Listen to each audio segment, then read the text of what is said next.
Mitchell and her boyfriend Timothy Green II are suing their former employer, Gary Toner, and his friend David Showalter Jr. for the return of a '93 Dodge Intrepid and lost wages. Gary is countersuing for money and a cell phone he claims Timothy stole. All rise.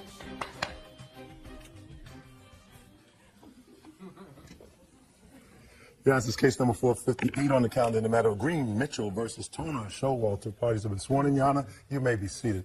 All right, here's another one of those convoluted cases where I need a road map just to get through the papers. Let me see if I've managed to, at least in some small measure, dissect it. You and your fiancé worked for this gentleman. Yes, Your Honor. Whose name is? Gary Toner, Your Honor. He also worked for him. Yes, Your Honor. He had a car that he wanted to sell. You agreed to buy the car. Yes, Your Honor. This is your story. You made payments on the car. Yes, Your Honor. You repaired the car. Yes, He Your Honor. gave you the title to the car. Yes. Gave you the registration to the car. Yes, Your Honor. And then one day, your fiancé, who was using the car to make pizza deliveries, because that's what Mr. Toner does, he's in the pizza business. Yes, Your Honor. He got robbed Yes. at gunpoint. Yes, Your Honor. After making a whole bunch of deliveries, he had about $800 with him. Yes, Your Honor. Mr. Toner didn't believe that Mr. Green got robbed. Yes, Your Honor. So they came and took your car. Yes, Your Honor. So you want your car back. Yes, Your Honor. Now, Mr. Showalter, he says, I never sold him my car. He says, Mr. Toner and I let Mr. Green use the car sort of like a rental for work and for pleasure and to make our pizza deliveries. And when he got robbed, we took the car back because we figured he wasn't going to be working for us anymore, so they took it back. Yes, ma'am. You got this so far? I'm trying to keep up. Try to keep up. Try to keep up. And Mr. Toner has a cross complaint. He says he wants the money back that Mr. Green stole because he didn't get robbed. He stole the money and also a cell phone that was the business cell phone that you allegedly have. That's your counterclaim. Yes, ma'am. All right. When did you purchase this car, Miss Mitchell? I purchased the vehicle in September of 2004. For how much? The total was $1,670, Your Honor. How did you pay for it? Mr. Toner, seeing I was an employee of his, a full-time employee, he deducted $200 from my weekly wages, which was every Tuesday. I have a record here of every week that my money was taken out of my check. Thank you. The top page is the original, then I rewrote it just so you would understand it better.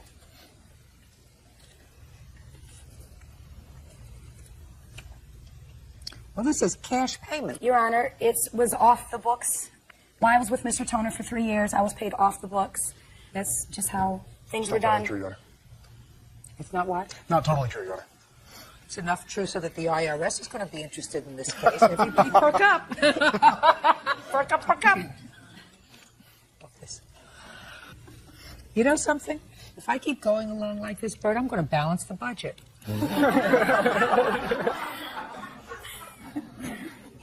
How many months did you have the car? I purchased the car September 2004, and the last time I seen the vehicle was January 1st of 2005, New Year's Eve. I would like to see when you purchased the car from Mr. Showalter. So I don't know why you were paying Mr. Toner. May I say something, please? Yeah. I never purchased the vehicle from Mr. Showalter. Mr. Toner bought the vehicle at the city public auction and sold it to me because I was an employee. So Mr. Toner, it was Mr. Toner's car. Yes, ma'am. He purchased it at the auction. Let me see the paperwork he gave you in either September or later. Mr. Toner never gave me the paperwork. I was given a title in September by Mr. Showalter. Well, let me see it.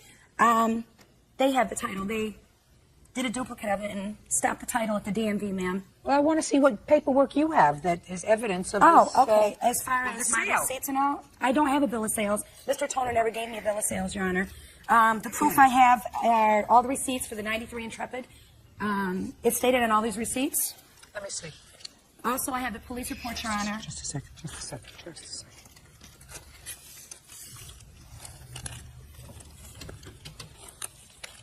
So I have parts for the car. There's also a receipt in there, Your Honor. And then you had the windows Yes. tinted? brake pads. Well, why would they make all these repairs on a car that they didn't own? The arrangement that apparently they had with Mr. Showalter was they would maintain the vehicle. He's using it, making a lot of money with it, and he'd maintain the vehicle. Well, didn't he work for you? Yes. You paid him. Yes. How much? Oh, God, depending on how many deliveries he took, maybe $100 a day. I thought the car didn't belong to Mr. Showalter. I thought the car belonged to you. No, I purchased the vehicle from an auction, and I then sold it to Mr. Showalter. Can I see the title to the car, please? Say in your complaint, madam, that Mr. Showalter gave you the title to the car, signed it, and sent it to the Department of Motor Vehicles. Tim signed it, and yes, we did send it to DMV. Why didn't you get a copy of that? Where is it? It never came back in the mail, Your Honor, and I do have Mr. Showalter on tape stating that they pulled a flim-flam on us, that they... Oh, well, I'd love to hear that he pulled a flim-flam. May I play it? Sure. Legit. Okay? Gary went behind my back and ordered a new title. Right. He told me that you did. You did all of that. He ordered the new title, had it sent in. Okay? Told me he was going to take the car on you. I said, I don't want no part of it because me and you were down. Oh, no, but he the one said that you the one planned everything. Had the car moved, took it off the lot. Why would I take the car from you? I didn't care. Why would I, if you got robbed or anything from the pizzeria, why would I care? Why would I think it's going to get another title? He said he ordered a title, he was going to take your car. I said, Gary, everything's in money. He goes, I got ways to do everything. Yeah, and I know because the car was paid in full, you know what I'm saying? Just a second. Explain yourself. I told her whatever she wanted to hear. I'm tired of conflict. Listen. You hear the groans out there? They're not supposed to do that. They're not supposed to do that. I told her whatever she wanted to hear. Every time she calls me, I go into her place of business. She threatens me just to get her off my back. So I told her what she wanted to hear. Listen to me. Not only is he going to get into trouble with the IRS for paying people off the books, but you're going to get into trouble for lying to me. I'm not lying, Your Honor. Sure you are. Judge Judy continues in a moment. Claim their former employer, Gary Toner, and his friend David Showalter Jr. owe for the return of a '93 Dodge Intrepid. Gary says he fired Timothy because he faked a robbery. You had a conversation with him, and you pretty much apologized to him because your boss did the wrong thing. No, I did order another title because I was afraid I'd get screwed over. I was never getting my money on time for anything. I was tired of... What does that mean, you weren't getting your money on time? What does that mean, Mr. Showalter? We had an arrangement. I was supposed to have the money on the 1st. I was never... Just a second. You weren't getting your money on time for what? The payments for the insurance and the car payment for renting it. Not renting it. That's not what you said. That's not what you said. You said, I was afraid I was going to not get my money on time. I was afraid I was going to get screwed. Can I explain how this unfolded? Do I need to hear it? Yes. No, I don't need to hear it. I think that what you did was you think that he planned a robbery, concocted a story about a robbery to steal the money that he collected for pizza deliveries on December 31st. That's right. And you knew you weren't going to get your money back. Mm-hmm. You knew you weren't going to get your money from him because you really had no way of proving that he staged this robbery. Oh, he agreed to pay it back. Before or after you took his car? After the car was removed. And that's how it unfolded.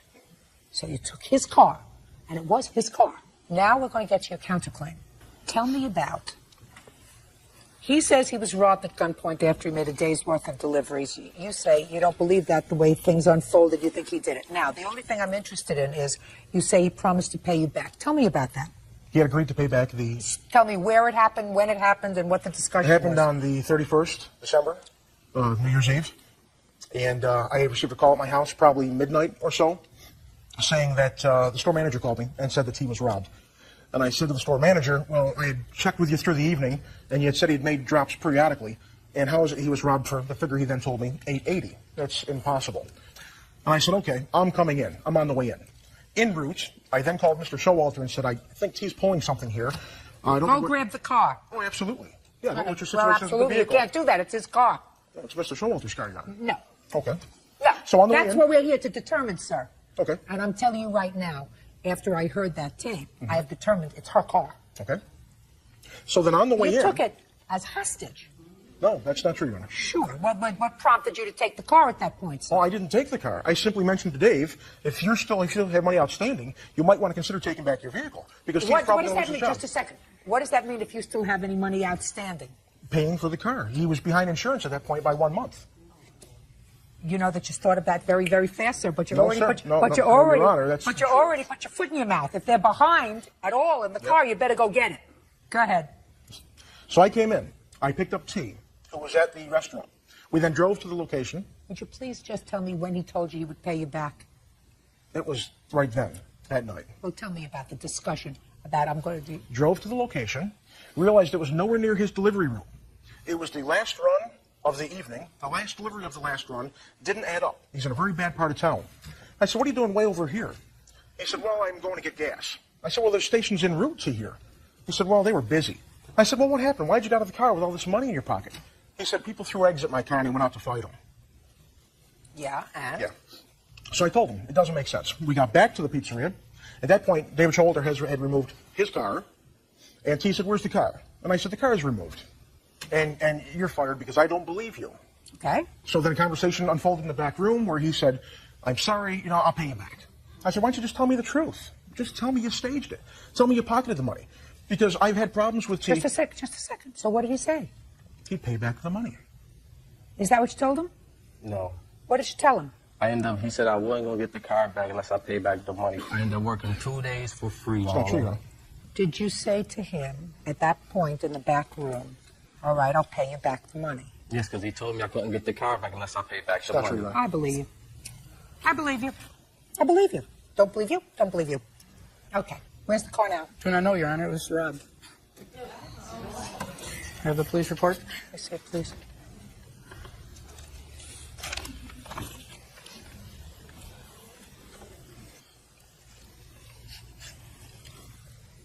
Did they ever recover it? Not yet, Your Honor. I don't like a bunch of fibbers. I think there's a little bit of truth to what you say. I think that they probably didn't fully pay you for the car at the time that the car was taken. I don't know whether you were robbed or not, but I certainly... Excuse me, I do have a police report for the robbery, Your Honor. It's okay. Did they find anybody? No, Your Honor. It just is his statement that he was robbed. Yes, Your Honor. It also made the newspaper. It's crime infested there, where the Okay. pizzeria is. So. It's awesome moral. Listen, Mr. Toner is skeptical about people telling him the truth. Skeptical about people being shortcut artists, right? Absolutely. There's a bit of history as well with T. Well, are you a shortcut artist, Mr. Toner? All I want to know about is the cell phone. Where is the cell phone? I have the receipt here. It's, I believe it to be still in Timothy's possession. No, I don't have it. I gave it back. To whom? Who'd you give it to? Back to the Don't pizzeria. speak to him. Who'd you give it to? Back to the store manager. Who was that? That would be Ricky. When did you give it back to Ricky? 2 weeks. 2 weeks later, after my phone had got turned back on, because I was keeping in contact with him about the car. About what? Getting the car back? I was going to get the car back. Now the car ended up getting stolen. I even got more on the tape. Got it. Okay, counterclaim is dismissed. Judgment for the plaintiff in the amount of $1,000. That's all. Thank you, Your Honor. Parties are excused. You may step out. See, some people say I was robbed. I could say, go down the street, throw money on my pocket, say I got robbed. Pizzeria's been robbed 4 times within the last month. Drivers have $20 in their pocket in singles. If they're robbed, you throw the money and you go the other way. I never heard of nothing like that. Customers had called and said that he came to the door smelling like marijuana. Me and the manager, the other manager was dry smoking, you know what I mean? I'm just grateful that Now the next case. All parties in the matter of Lay versus Costa. Step forward. 20-year-old sales rep Jason Lay is suing his former co-worker, homemaker Sandra Costa, for stopping payment on a car he sold her. Sandra says the vehicle broke down the day after she bought it. How old are you, Miss Costa? 31. Married or single? Single. You have children? Yes. How many? 4. How do you support them? I've been getting jobs. I just had my last baby not too long ago, in last April, and I was just starting to get back on the roll of getting back to work. Does the father of these children live with you? No, he doesn't. Actually, he just passed away in November. And any of the children get death benefits? They will be. You've had cars before? Yes. You've bought used cars before? Yes. Okay. This is what this case is about. Mr. Lay sold you a used car for $500. Right. And it broke down either on the way home or the next day. Right. Was it on the way home or the It next was day? the very next day. But you drove the car from his house to your house? Yes. How many miles was that? give or take about 50 or 60 miles. Broke down. And then you stopped payment on the check. After 4 days after he had said he would be there. And you want your money. Yes, ma'am. How long had you had the car? About a month and a half before I sold it to her. Who did you buy it from? I bought it from a friend of mine. For how much? $350. Did you do anything to the car? Yes, when I got it, it wasn't running, so I put some spark plugs, wires, that kind of thing, just made it to where it was running pretty good. And I'd actually planned on keeping it. When she was working with me, she told me that she needed a car pretty bad, so I decided to sell it to her. Okay. Ms. Costa, you can't stop payment on the check. Your Honor, he never gave me a bill of sale, a receipt, or a title for the vehicle. So what? Listen, you can't make up excuses, Ms. Costa. Buying a used car from someone privately is always a risk. Always. Buying a car from somebody for $500 is a very big risk. And in this country, we have the words, they're in Latin. I'll tell you what they are. It's called caveat emptor, and it means let the buyer beware. When you buy a used car from somebody for $500, you don't expect it to keep running. If it does, you've really pretty good. You owe them $500. All the rest of the stuff that you want, you can't get.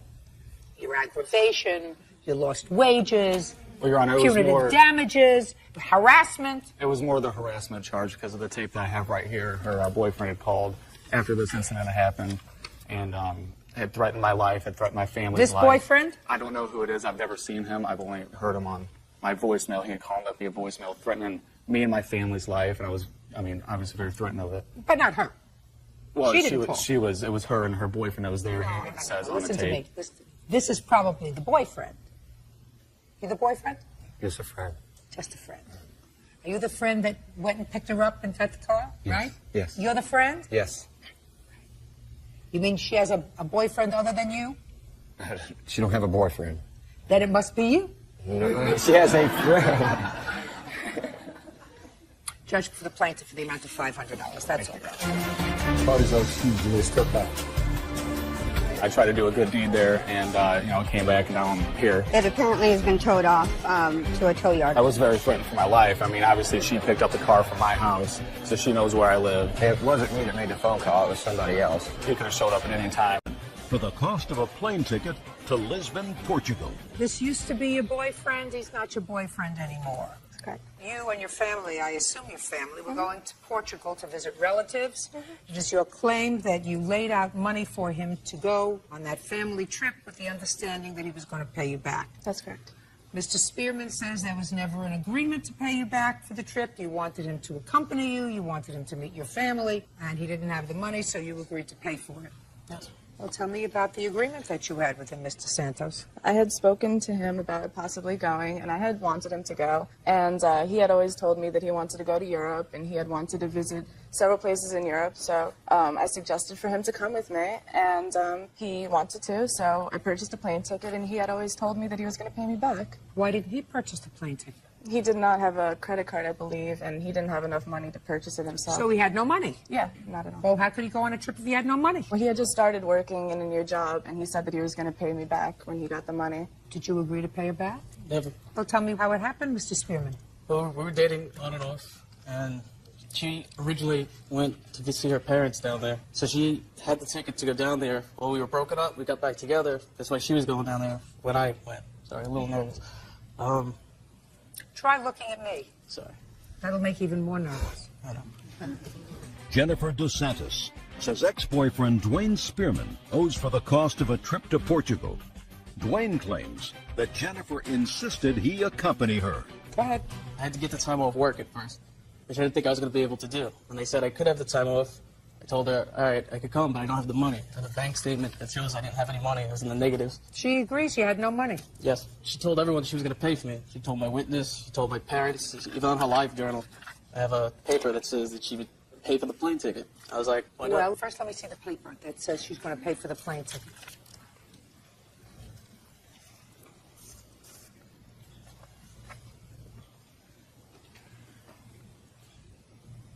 Well, it absolutely says I bought his plane ticket. He's visiting for 7 days. This is so blank. Fabulous. I want to show him so much blank. So much to do, so little time to do it. I have a good feeling about this. Your Honor, Yes. I have a conversation that took place between both of us stating that he would pay me back.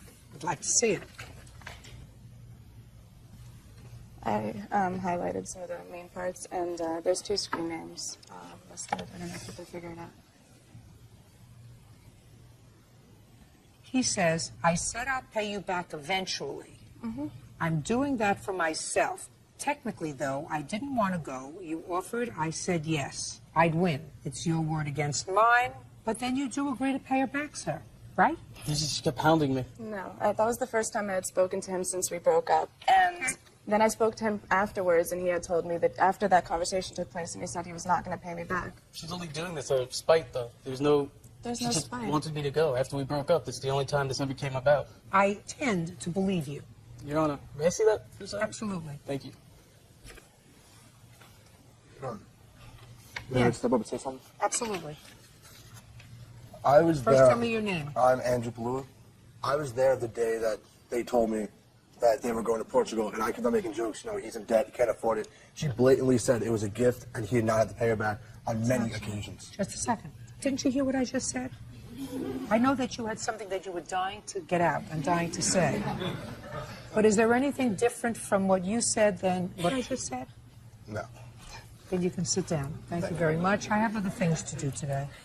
Have you looked at that now? Yes, I actually had a comment about it. Go ahead. I mean, I'm not denying it, but any person, I know 9th graders, they could type this up and then No, bring but it I'm to not. I'm The not- 9th graders, I got news for you. I couldn't have type the it up on that machine, Sorry. whatever that machine is. And I've had more than a 9th grade education. The question is, did you in fact write it? Yes. Fine. But just saying, I don't think it should be used in court, though, because anybody could lie. Well, I'm not gonna- when you it's not in me to graduate, lie. That's listen why. to me. Listen to me. If you had said to me, Mr. Spearman, I didn't write that, then I would say, well, you have to prove that he wrote that. But you did. I believe she wanted you to go. I believe she had a good feeling about your relationship, and she wanted to share the European experience with someone that she cared about. I believe that after you broke up, when you came back, then, Mr. Spearman, you're probably a man of good conscience, and you agreed to pay her, right? Yes. Now, how much was the ticket? $1,101. Okay. And I tell you right now that the expenses that you had while you were in Portugal were limited. Your parents took you out for most of the meals that you were there, and whatever other money that you spent, you spent. But I believe he has the responsibility to pay you back for his airplane ticket. You agree with that, sir? No, but I respect it. I'm glad, because that email, or whatever that is, that conversation that you had, suggests that you are a man of good character. You don't want me to think otherwise, do you? No. Great. Judgment for the plaintiff in the amount of $1,101. That's all. Save our relationship. It's untrue. I'm happy in a new relationship, and Receptionist Kalita Thompson is suing the father of her child, truck driver Demetrius Webb, for filing a false restraining order, the return of personal belongings, and unpaid daycare expenses. Demetrius is countersuing for the return of jewelry and for moving expenses.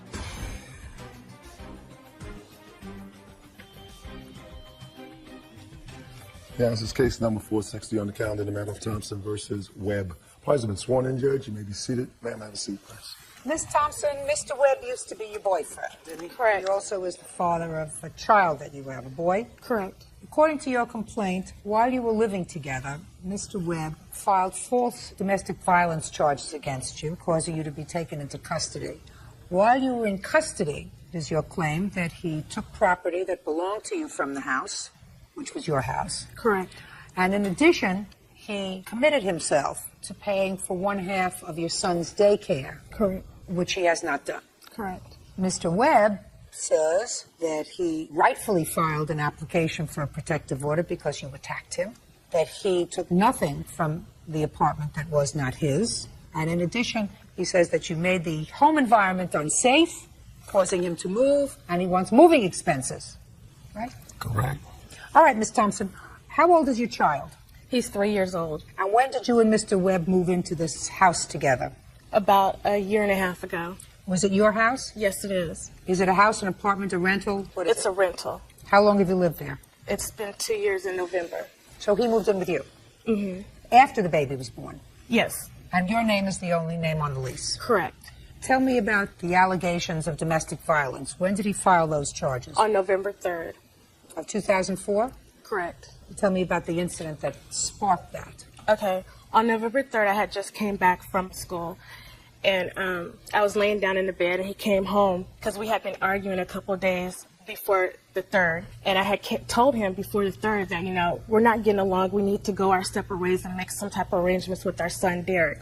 Well, on November 3rd, while I was laying down and he came home, he was like, do you still want us to go our separate ways? And I said, yeah. He goes, well, you're going to be out the house before I am. And I said, no, what are you talking about? He's like, you're going to be out the house before I am. I said, oh, you must have went down and filed a restraining order against me. He didn't say anything. What would make you think that? Because we had been arguing all since the end of October. Well, arguing and restraining Arguing and fighting. What do you mean fighting? You mean physically fighting? Physically fighting. Okay, that's different. Arguing and physically fighting are two different things. Correct. Where I grew up. Right? Right. You grew up too? Right. You're arguing, you have an argument. You say, no, that's the wrong thing to do. That's an argument. Fighting is using your hands, weapons. Correct. Something else. So you were physically fighting. Correct. Who was fighting with whom? He was fighting with me. Is that right? No. Okay, so, Okay, so what? Well, I'm asking you a question. Did you put your hands on him? No, I've never put my hands on him. Well, when you say physically fighting, explain the physical part of the fighting that was taking place. Well, 2 in the weeks before. bathroom, there was an incident in the bathroom where he took my car keys, wouldn't allow me to take our son to the daycare. He had came home early that morning, wanting to take our son to the daycare. At first, I said fine, but then he started disrespecting me in front of my son. So I said, no, you're not taking our son to the daycare. So then he took my car keys and went upstairs. While he was going upstairs, he went inside the bathroom. I went to try to get my car keys from him, and he put his arm up against my neck, wouldn't allow me to. How did you try to get your car keys from him? Try to snatch him out of his hands. So you were grabbing and touching him to try to get your keys. Correct. And he wouldn't give them to you. Right. So who put their hands on who first? He put his hands on me. No. You put your hands on him first. Well, I grabbed the keys, I mean. How do you grab the keys from somebody? I don't understand it. The keys are in his hand. Right. And what do you do? I went forward, reached for the keys. He jerked back, and I said, give me my keys. Went for the keys again. He jerked back, and he's like, you're not taking Derek nowhere. And I said, yes, I am, too. I'm taking him to the daycare, and I'm going to work. And then that's when he pushed me up against the bathroom door. What happened on November 3rd, Mr. Webb? On November or before November? Well, when you filed the restraining order, when was that? November 3rd. Could Can I start? see what you said in the restraining order, please?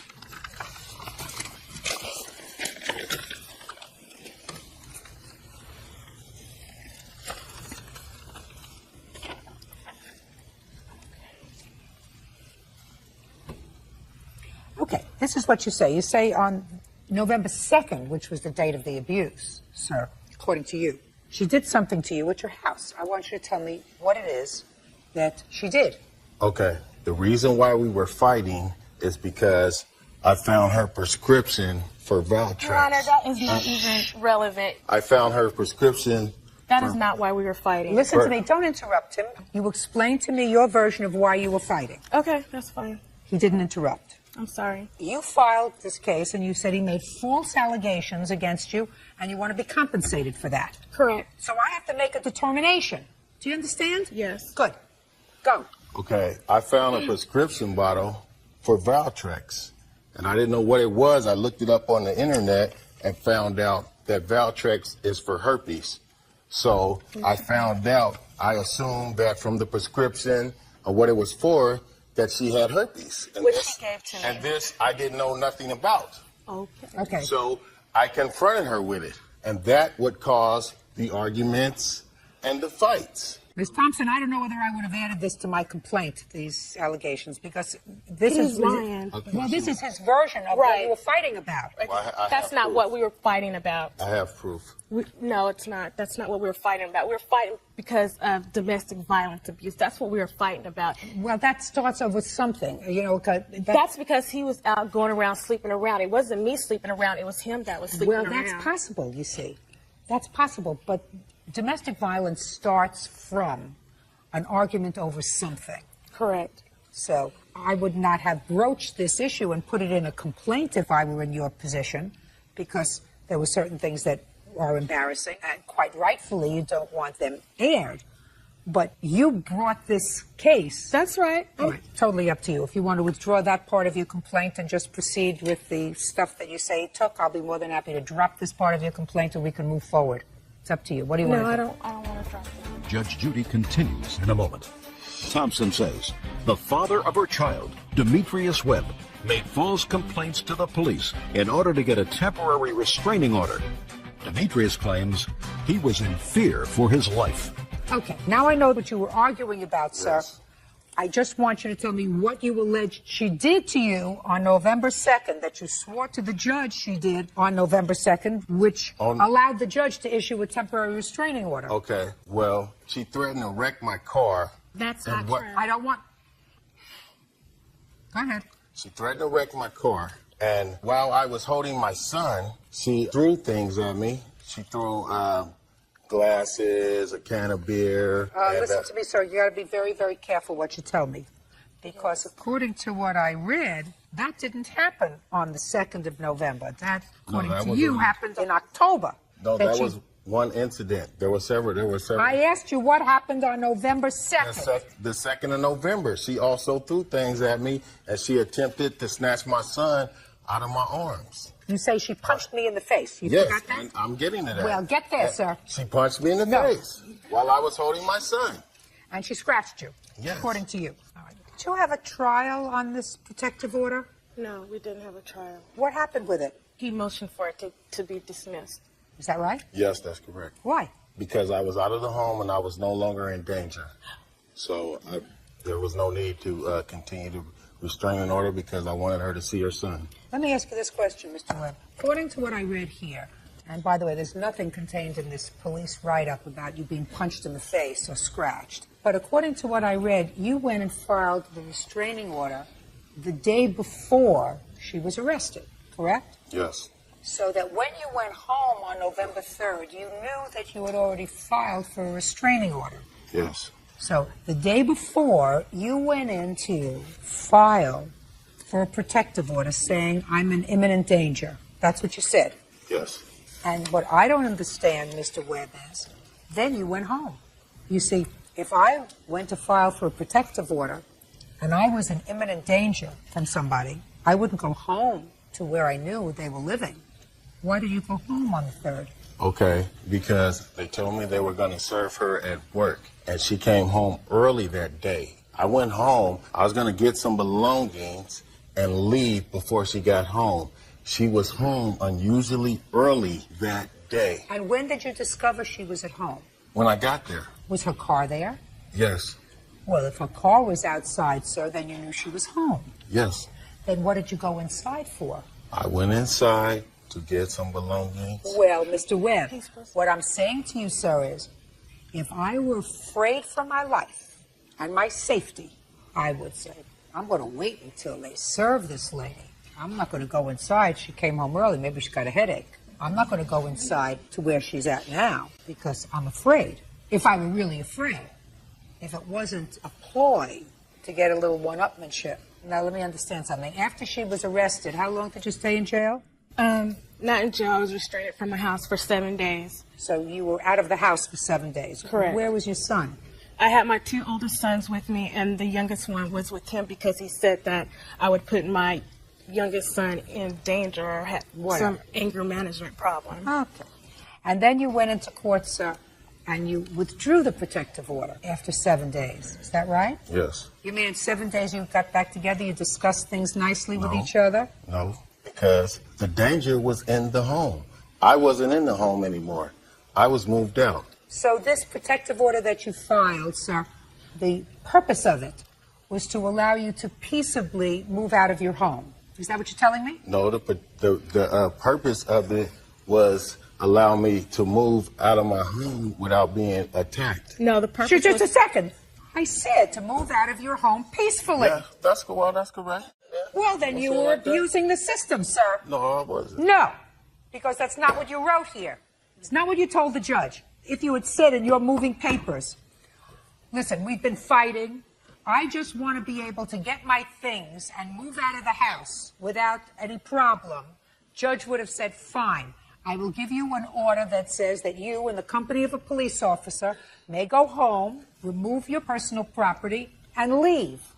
That's not what you said here. You said you were in danger, your son was in danger. In the time when I got the restraining order, I wasn't even planning on moving. Let me tell you something, sir. When you get a restraining order, common sense dictates that if you are in fear for your safety and well-being, you don't file for a protective order on November 2nd, go home on November 2nd, go home on November 3rd, and then 7 days later withdraw the application once you've moved out. I know exactly what you did. Now, has anybody ever filed for a protective order against you? Yes. And who was that? My ex-wife. In what year? In 1990, like 99. And what happened with that protective order? Was she granted an order of protection or was it dismissed? Dismissed. During the time that the protective order was in place, did you have to stay away from your ex-wife? Yes. Did you have children together? No. Did you have property in the house? Yes. Were you allowed to get the property right away or after the protective order was vacated? After it was served. After it was served. So you knew the drill. Yes, that's right. That's why. Mr. Webb, I got it, sir. But I look, got the whole thing. I said I was expecting her. They were going to serve her at work, and she came home unused. She came home. Just a second. Are you telling me, sir, that she had some sort of an epiphany, and she knew that something was going to happen, so she came home from work early?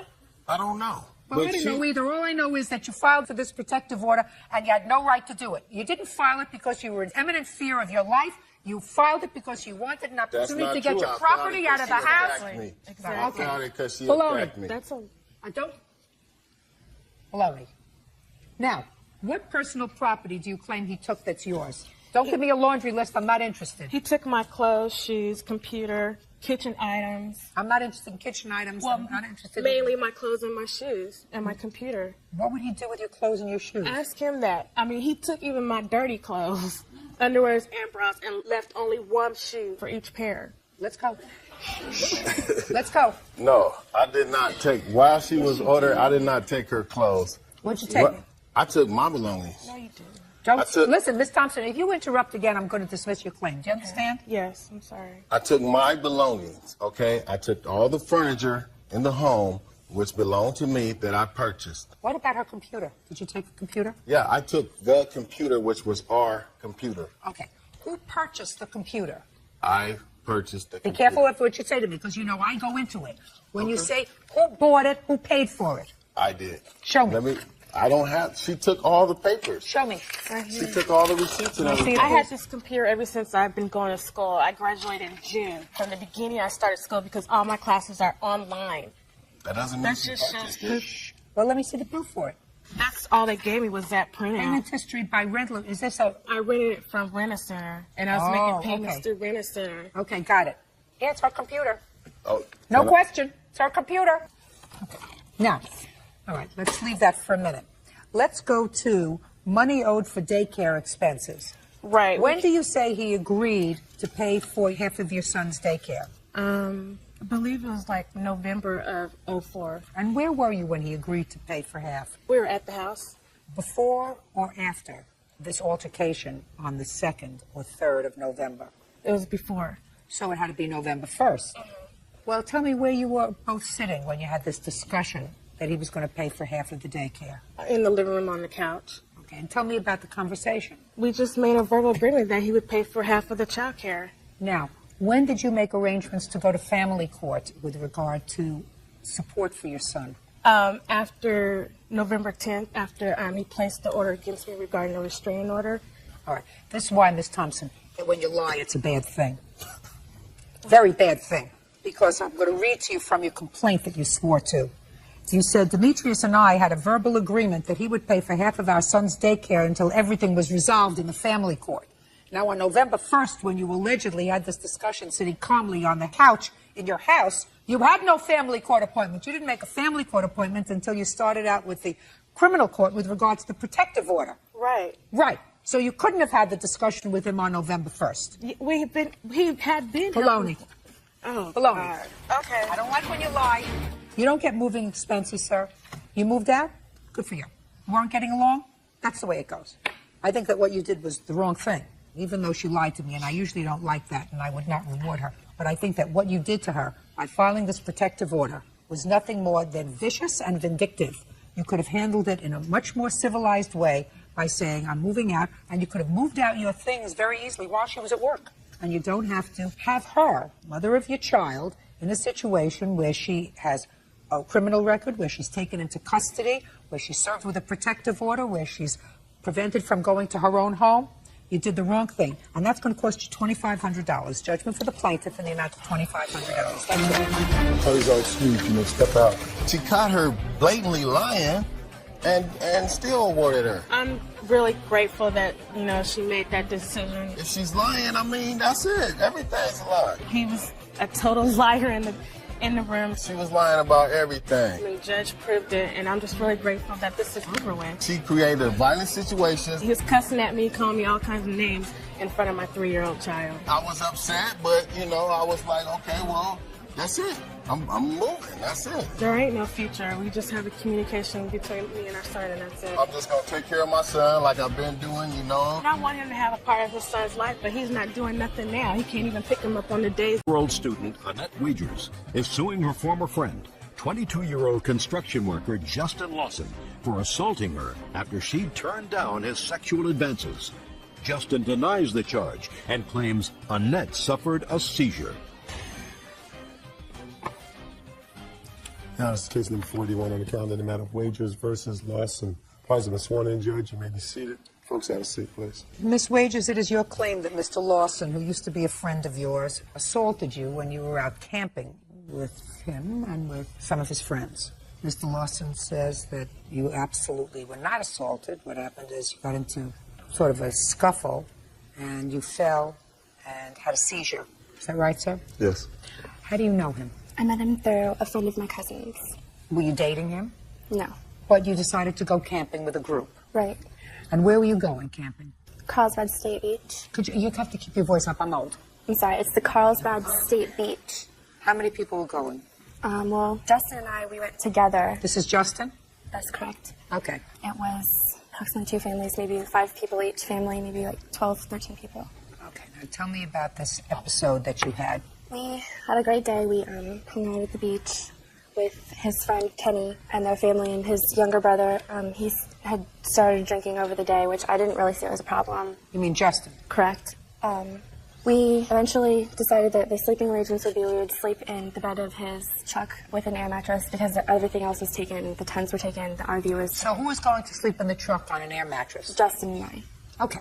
What happened was he started to get fresh on me and trying to hook up. At the truck? Yeah, when we were in bed after everybody else had gone to bed too. I told him I don't want to hook up with you. I expressed so I, wasn't initiating the same type of relations back. And it was an uncomfortable situation. I wasn't interested in doing it. It was cold. The air mist from the ocean was getting us wet. The air mattress was going flat. I mean, it was just a bunch of things. I wasn't interested. And not romantic. Yeah, it wasn't romantic. And there were a bunch of people in tents around next to the truck. So it wasn't. So even if you had been so inspired, it wasn't an ideal situation. Right. Well, men don't get that. Sometimes. They could have mist on their face. They could have soot on their face. It could be raining rodents. It doesn't make any difference. Very often they don't need that kind of inspiration. So what happened next, Miss Wagers? Well, after telling him no, he just became really annoyed with me, and he was calling me baby, he was calling me the B word, and all these other things. So I told him, I'm going to leave if this is how you're going to treat me. So I got out of the truck and went to the exit of the campsite of our lot and then went to the right. Unfortunately, that's a dead end. It's not an exit to leave the park. What time is this? Maybe 9:45, 9:30. How did you plan on getting home? My mom lives less than a mile away on Coast great. Highway, so I was going to walk. So you're going to walk home? Mm-hmm. Go ahead. So I started to walk down there, and he followed me down. He started in on me, started talking to me. You can't leave. You can't do this. So he started grabbing my arms, and he was really adamant about making his point to me. And he grabbed my biceps right here, and then was shaking me, and he was screaming at me, literally screaming in my face. We heard a noise from about 200 feet off, adjacent behind us. And we looked over, and I saw his friend Kenny, and then Kenny's cousin. And, it's unmistakable because Kenny's 6'7". So, there are not too many people that tall. So So I was like, that's Kenny. He can see you. You better stop. He's watching you. So he stops. He starts to calm down, and he's telling me, please don't be mad at me. Just please. He was like begging me, literally like crying, doing these motions. And so I was, okay, well, if you can settle down, then I'll go back there. So I go back, and he had even tried to hold my hand on the walk back. But I was just like, no, I'm not going to hold your hand after you just been doing that and shaking me and stuff. And he got mad about it and stayed behind. And so I went back to the campsite by myself. When I arrived there, I saw Kenny and his cousin sitting there. And he looked really somber, and he's sitting there and he's asking me, are you okay? Is this Kenny? That's Kenny, yes. You remember that happening? I don't remember me saying if she was okay or anything. I just remember the incident. Good. All right, let's get to it. So you're back at the campsite now. Mm-hmm. So I'm sitting there with Kenny. He's asking me if I'm okay and whatnot. Justin comes up and he says, get over here. And I turned to him and I said, listen, I've already explained to you, if you're going to talk to me that way, I'm not going to talk to you. So he comes ask nicely, please, I just want to talk to you. Starts bothering me with that, begging again. So I go talk to him again. And I decide, okay, we can go to sleep now. This is enough of this. Let's just let it go. So we go into the bed, and he starts to do it again. He was like, getting close to me and trying to kiss me and stuff. And I was like, you know what, finally, I'm going to leave. I listed off the reasons why. Okay, you should have done that the first time. So you got out of the truck. What happened when you got out of the truck? This time I went the right way down to the exit, and he comes running up behind me, telling me, don't leave, don't leave. And he grabs my arms again. So that time, I was really fed up with the situation. My hands were like this, and I pushed him forward. I was like, get off of me. And I started walking away, and he really couldn't handle the fact that I was walking away. Well, you called him a name also. Well, I called him a moron in the end. Okay, so you called him a moron. And after you called him a moron, what happened? Well, what happened is he called me a firsthand, and then I said, I can't be I'm not sleeping with you. You're a moron. Okay. And then so he got mad at me calling him a moron, and he said, well, I'll show you what a moron is. And he drew back, and then he socked me in the face. And after that, I don't remember anything at that point until I was in the ambulance.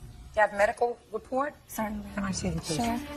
Judge Judy continues in a moment. Britt Wager says former friend Justin Lawson punched her in the head after she rebuffed his sexual advances. Okay. Were you smoking marijuana that night? No, but I have done it in the past. What about him? Yes. Didn't have just a little? I wasn't with him while he was doing it. We smoked on the way up there. Smoked a doobie, a joint. And after that, sir? Did you smoke any more? No. Okay, Justin. Well, at the time she was staying with me for a couple weeks, and we got invited to go up to Carlsbad State Beach with his family.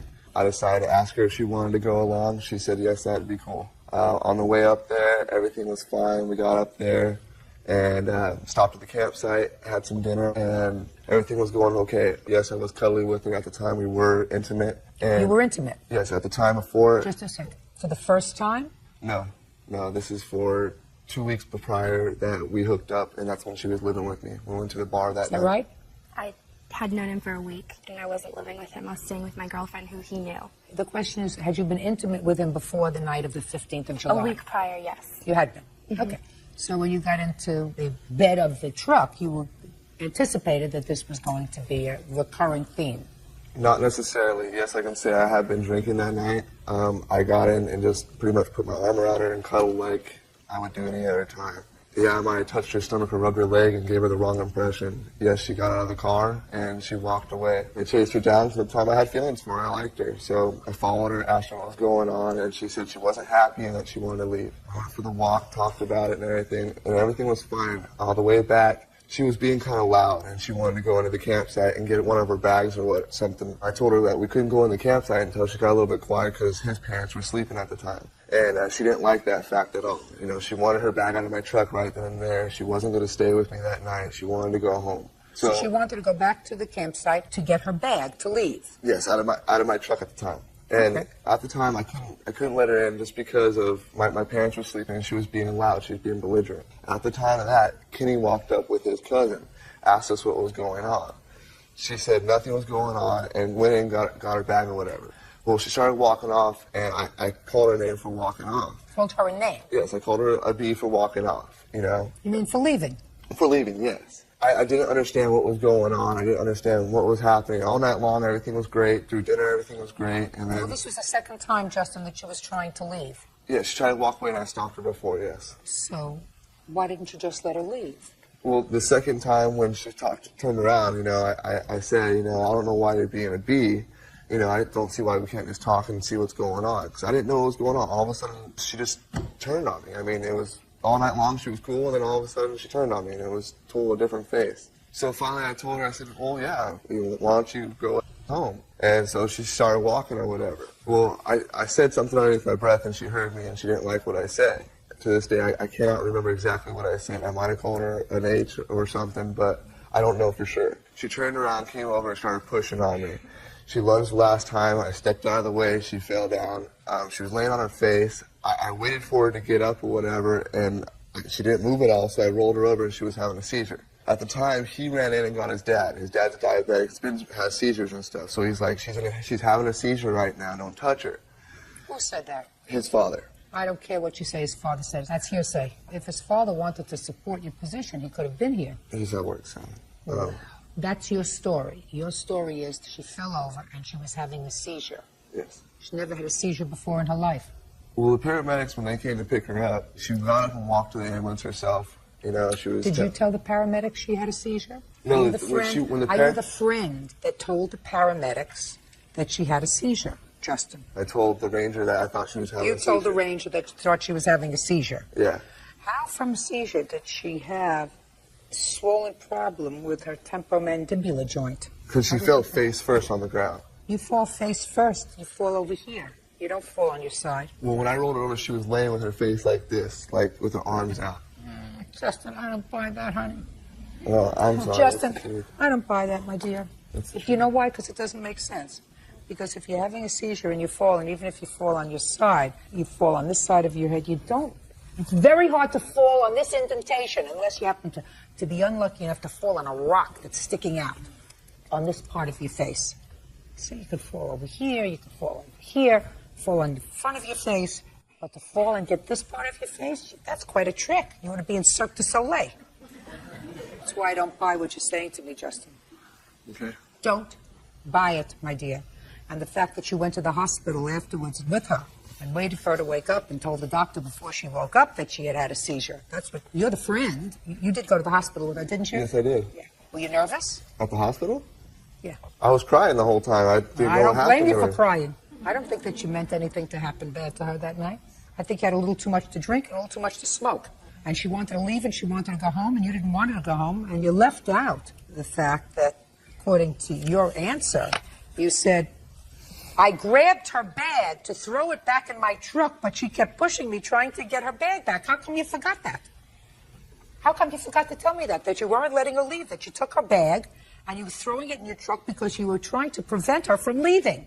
Well, I just told her that I was going to grab her bag, and I grabbed it as I was saying, I'll take you home in the morning. And at that time, it was no problem. Until How come you didn't tell me that, Justin? I don't know. I'm sorry I left it out. It's a good story, Justin.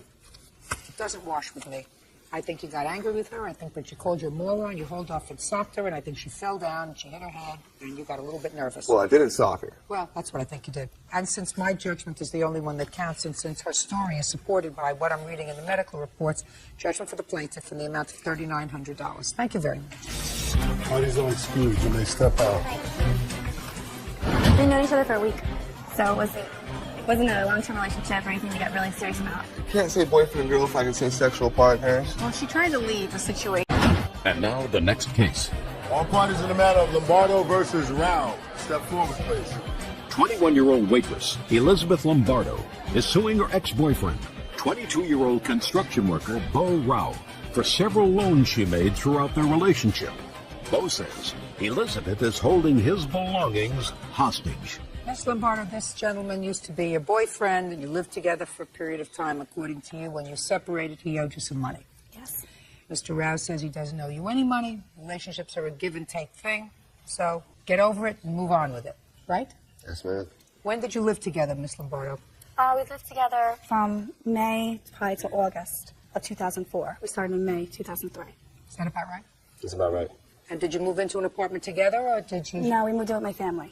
That's wrong, Your Honor. Prior to that, we were living at my apartment with my brother, and she was staying over there. Then we moved. When was that, sir? That was April and May. We stayed in the apartment, then moved there. I still had a room in my house. It wasn't Okay with you still had a room in your house. Were you living with Mr. Rao and his brother for April and May. Yes. And then the two of you moved into her family's house. Yes, ma'am. Where you had a room. Yes. Fine. So what does he owe you money for? Throughout the course of our relationship, the defendant didn't have a job, so I helped support him. From a dental bill, his car windshield was smashed, dentist, car You said payments, dentist municipal twice. court payments. Well, I had a job. So you gave him money. Yes. And? We had a verbal agreement when we were going out that he would pay it back. Well, tell me about the verbal agreement that he would pay it back. Just throughout the course, like he would pay me money when he had money, and like when he didn't have a job, I was always forking out money for him. How often? 5 times, 10 times, 20 times? It was constant. And he always said to you, you know, you have $20, I'll pay you back. You have $50, I'll pay you back. Yeah. Right? Go ahead. Then when we separated, we decided he was going to make payments of $40 a week, in which he never continued to do. I received one payment of $50. Well, how did you come up with the amount that he owed you? We kept it in mind at all times. Did you? No, Your Honor, when we were going out, we weren't camping. When you moved out, did you agree to pay her a sum of money? Oh, no, Your Honor. You did not. No, Your Honor. When you separated, did you sit down and write up something? Yes. Let me see it.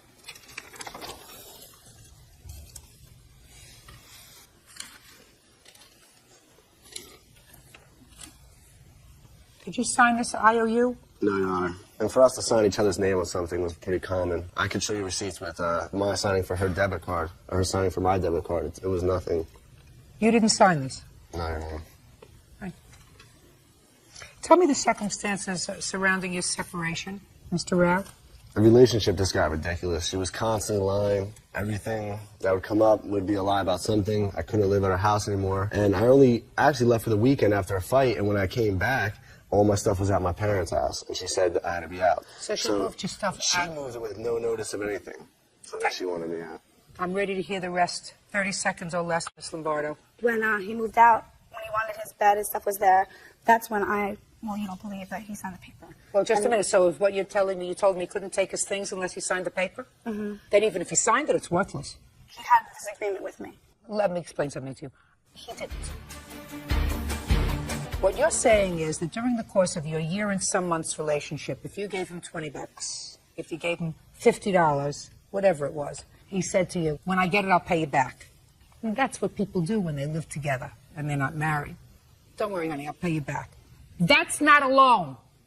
When two people play house and not commit to a relationship as we know it and get married, courts aren't interested in going over $20 here, $5 here, $15 there, $100 for the dentist, $12 for this. Courts aren't interested in doing that. We got other things to do. Mm-hmm. So it's been my suggestion, if you watch carefully, I've always said, keep your finances separate. Mm-hmm. So I think you have to put a real period and say, it's over. I'm fine. How old are you? 21. 21? Perfect. You didn't waste a lot of your time. You didn't waste the best years. You didn't waste the flowing years. Who is this, by the way? This is my girlfriend, Your Honor. She have anything to contribute to this case other than, looking nice? No, just she decided to come with you. She's Irritate seen her. the craziness. Irritate her. Yeah. Well, probably not the best idea to bring her. Who is this? This is my friend. So he brought a girlfriend, you brought a friend. Move on. He did. You should. Have a happy life. Case dismissed. Parties are excused. Let's step up. Just pathetic that he has to lie that I didn't lend him money, that I supported him, and that he didn't sign the paper when he did sign the paper. She makes up fake things. She lied. The whole relationship was basically a joke. You trust someone and you can't. It was out of trust and love because she's a nice person and... Sherry Ogden is suing her daughter, student Shannon Bentley, for a series of loans to help her get back on her feet. Sherry claims Shannon's house and car were seized in a drug raid. All rise. That's case 151 on the county of Ogden versus Bentley. Positive sworn in judge, you may be seated. Folks, have a seat. Miss Ogden, this is your daughter? Yes, ma'am. According to your complaint, your daughter asked you for a series of loans. Yes, ma'am. She had gotten into some trouble. Yes, ma'am. Possibly trouble that could have ended her up in very hot water. And she agreed to pay you back. She did not. And in addition to that, you co-signed for a car for her. Car was eventually repossessed. She says at your suggestion, therefore she owes you nothing for the car. And your daughter says that you did in fact give her some money when she got into trouble. In exchange for that, she waited on you hand and foot like a slave, and if you had to pay somebody to take care of you, it would have cost you a lot more than what she actually took from you. Is that your defense? Shh. Yes, ma'am, that's correct. That's your defense. How old are you? I'm 32. What kind of trouble did you get into, Miss Bentley? I was picked up on what they sell drugs. Drug sale. Yes, ma'am.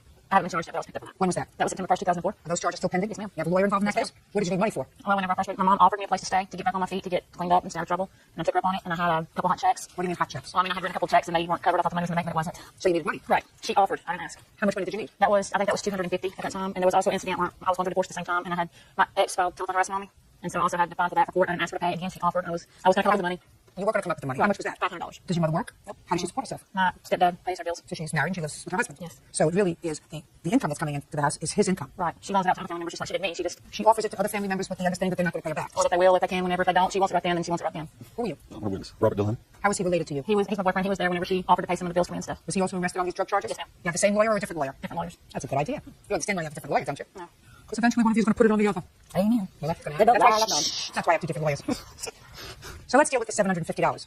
Well, totally, it is $244.54 for your hot checks. Okay, she said $250. It's close enough. That's right. And the other one, I just got out of the hospital on Wednesday night, and I get a phone call the next morning around 10 a.m. on Thursday from Robert Delahunty's mother. Robert Delahunty saying that Shannon had to have $404 or she was going to go to jail. Well, I had no other way to get it. My twin was sick. She couldn't go take it. I paid Mr. Deaton by telephone, and he charged me an extra $100 to do it. Okay. Well, once you turned over the money, tell me about the discussion you had with your daughter. Well, she knew she had to pay me back. I told her, I said, Shannon Michelle, I ain't going money on the tree. She knows she got to pay me back. No, Miss Ogden, listen to me very carefully. I want to know what you said to her and what she said to you when you finally saw her after you paid this money. She said, I'll get a job. As soon as I get a job, I'll pay you back. And as soon as I get some stocks in, I'll pay you back. I've heard this and heard that. Just a second. Did she ever get a job? No, but she got offered one and she wouldn't take it. Did she ever sell stocks? What kind of stocks do you have? There was some my dad. He passed away in 2002. There was some he had one down back in like the 70s. There was $50,000 worth. So what'd you do with the money? That's me. I'm having them transferred right now. It's my name. It's my name because I was executive of the estate. And I can get a job because I pretty much did everything for her. When I moved in, I did everything. I did everything for the woman. I mean, I cleaned. She give me something to drink, give me a beer, give me this. I mean, she was constantly never. So what? I mean, I was her mate. How can I get a job? Miss Bentley, I did the best I could. You're not there now. You're not taking care of your mother now. Why can't you get a job now? I can't. I'm looking. I'm going to school full time. Look, listen to me. You have children? Yes, ma'am, too. Your children don't live with you. No, ma'am. They live with their father. They live with his parents. Or with his parents. Yes, ma'am. They don't live with you. Right. Or him. Right. Amen. Ditto to that. Judge Judy continues in a moment. Terry Ogden says her daughter, Shannon Bentley, owes for loans she made while Shannon was trying to get clean. Shannon says because of drugs, she lost everything. This is not the time for a 32-year-old woman to be in school full-time, my dear. This is the time for a 32-year-old woman to be in school part-time and working. Because if you have children who are being taken care of by their paternal grandparents, in addition to paying your mother back for the money she laid out to keep you out of jail, you should be sending support for your children. How's that for an eye-opener? I agree. You're right. I mean, I'm looking for a job. You're not looking hard enough, honey. Anybody can get a job. Thank you. Anybody can get a job. Fast food, drying cars at a car wash. Anybody can get a job. Your problem is that you've had a windfall of money. According to your mother, $375,000. No, it wasn't that much. How much? It was around $250,000. $250,000 is $250,000. That's a lot of money. I have a house paid for. I have a car paid for. Listen to me, Miss Ogden. Don't speak. Okay. What I'm trying to say to you is, you got a lot of money. That can make you a real lazy behind. But you have responsibility. When was the last time you sent your children support? I haven't supported them. I've bought clothes for them. And That's not support. Support is sending their grandparents $500 a month. And I suggest that if you want to be considered a mother at any time in your life, you will start to do that. Get a job and start supporting your children. Because that's what mothers are supposed to do. Don't have their children in their custody. Just like fathers. But first, you pay your mother back $750. Wait, I got $1,250 in there for a longer too. It's on there. Was that for the car? Shh, listen to me. Was that for the car? Yes, ma'am. Because you want to pay careful attention to me. Just listen to me. Okay. The car was repossessed. I had them. You had them repossess the car. You know why? I couldn't stand it being in Lufkin, Texas because of her and don't head over here. Insurance could lapse on Friday night. Well, I wouldn't know the date's got it. That's why. I understand. Listen to me. I understand why you felt compelled to repossess the car. But there was no legal reason. There's an emotional reason for you to repossess the car. You said, listen, I'm not crazy about him. I'm not crazy about her. And I'm not going to be stuck with this payment because it could end up on my credit. So I'm going to call them and have the car repossessed. I can understand why you did. But then you can't get the money back. The tax stamps. I'm speaking. Listen to me. I'm speaking. Judgment for the plaintiff in the amount of $750. Judge, I'm telling you. This is take right here. No, listen. She owed me $150. That's it. I was like, you missed it out. She went through all of that money on drugs and nothing. Don't pay. I don't have a house or cars. I mean, money's gone. It's a story. She didn't tell the boss I I don't need right there. She didn't give me a beer. She didn't wait on me from the way in the foot and man in the moon. Well, she's crazy because I mean, she takes my pills. It's pathetic. She's not got to feel head. It's on back end. There's a lot of Prozac from the other doctors and stuff. You know why she goes to school? She gets pale, but so way she moved on it. Her mama hasn't been good. She goes in on her own. She don't. She calls me occasionally. She don't leave her house. Leave her pill bottle. I love her. She gets the last right here, but she can't get the last right here. She better pay on mine. And now the next case. All parties in the matter, Finnegan versus Cooper. Step forward, please. 19-year-old warehouse worker Justin Finnegan is suing 28-year-old student Catherine Cooper for backing into his car. Catherine says Justin was illegally parked. Mr. Finnegan, it is your claim that Miss Cooper damaged your car by backing into it. Yes, that is correct. And you want her to pay for the damage that was done to your car. Miss Cooper says that your car is, or was, I know it's still in existence, an illegally parked piece of junk. Okay, where did this happen, Mr. Finnegan? Now, listen to me. I didn't ask you to show me. It's not show and tell. Where did it happen? We're at the apartment complex. At an apartment complex. Whose apartment complex? Her old apartment complex and my witness Matt's apartment complex. You don't live there? No, I do not. What were you doing there? I was visiting with my friend Matthew. When? September 20th. 2004. Yes, that's correct. Now you can go over to your chart and show me where your car was. Okay. You say your car was parked. Yes. No, I was still running. I forgot my wallet, and I was parked right here. Well, that says driveway. It's written there, driveway. So you left your car running in the driveway. Where had your car been parked, Mr. Finnegan? My car was parked right here. That's his friend's car. When we had left, no one was there. That was where I was parked. Okay, so that's basically, you were occupying that space And then you backed out into the driveway, left your car running, and went back inside to get a wallet? Yes, that is correct. Okay. Now, my question to you is, why didn't you pull back into the parking space? Because we were just running in real quickly. Okay, don't tell me. You were driving? Yeah. It's your car, not we were running in. Who ran in? How many people I did it take to get a wallet? ran in real quick to grab the wallet. So you were driving. So my question to you is, why didn't you pull back into the parking space? I wasn't going to take that long. I was just running to grab the wallet and turn around. It was long enough for somebody to hit your car. She was backing out. It was long enough for somebody to hit your car. Then what happened, Mr. Finnegan? I grabbed the wallet, turned around, came out the front door, and we started yelling because she was coming close to the car. And who's we? Me and my witness Matt, and I had another friend outside, and we were all yelling, "Watch out! Watch out!" Just a second. Where was this witness? We were He, not me. Matt He. was standing right here, right outside of the. He was standing on the grass. What was he doing there? He had got out to talk to someone. And she hit your car. Yes, that's correct. All right, show me.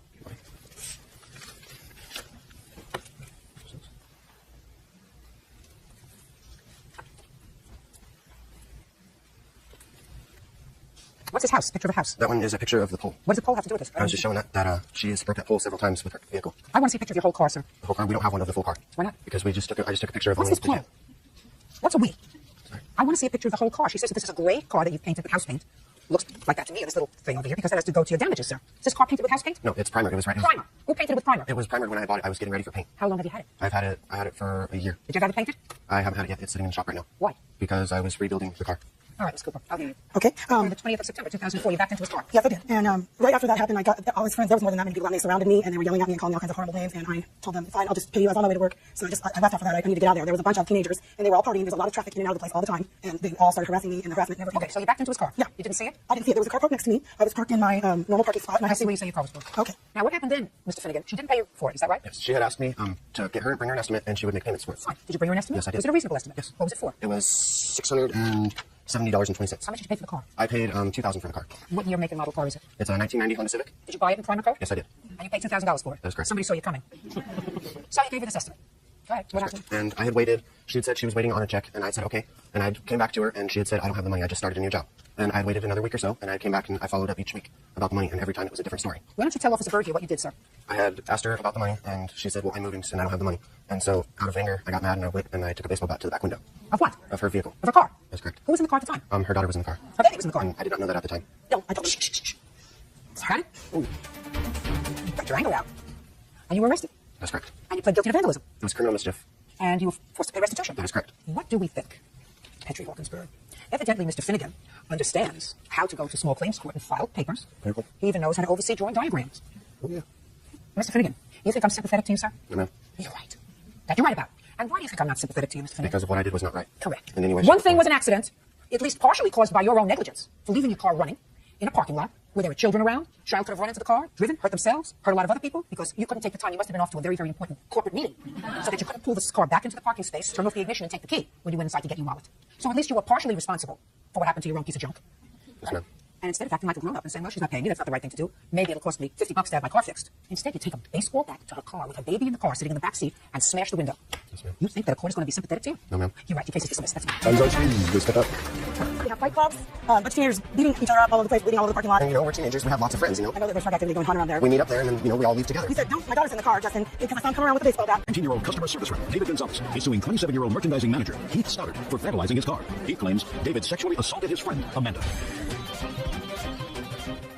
Yes, case number 43 on the calendar, Matter Gonzalez versus Stoddard. Parties have been sworn in, judge. You may be seated. Folks, have a seat. Mr. Gonzalez, it is your claim that Mr. Stoddard vandalized your car and threw a bottle at it and you wanted to pay some $4,000 in damage. And I gather from reading all of these papers that there was an incident involving a girlfriend of yours. Is that right? Yes, ma'am. Okay, is this the girlfriend? Yes, ma'am. Right, so we're going to start with her. Step up, please. Tell me your name. Amanda. Amanda. All right. Amanda, you have a last name. Payne.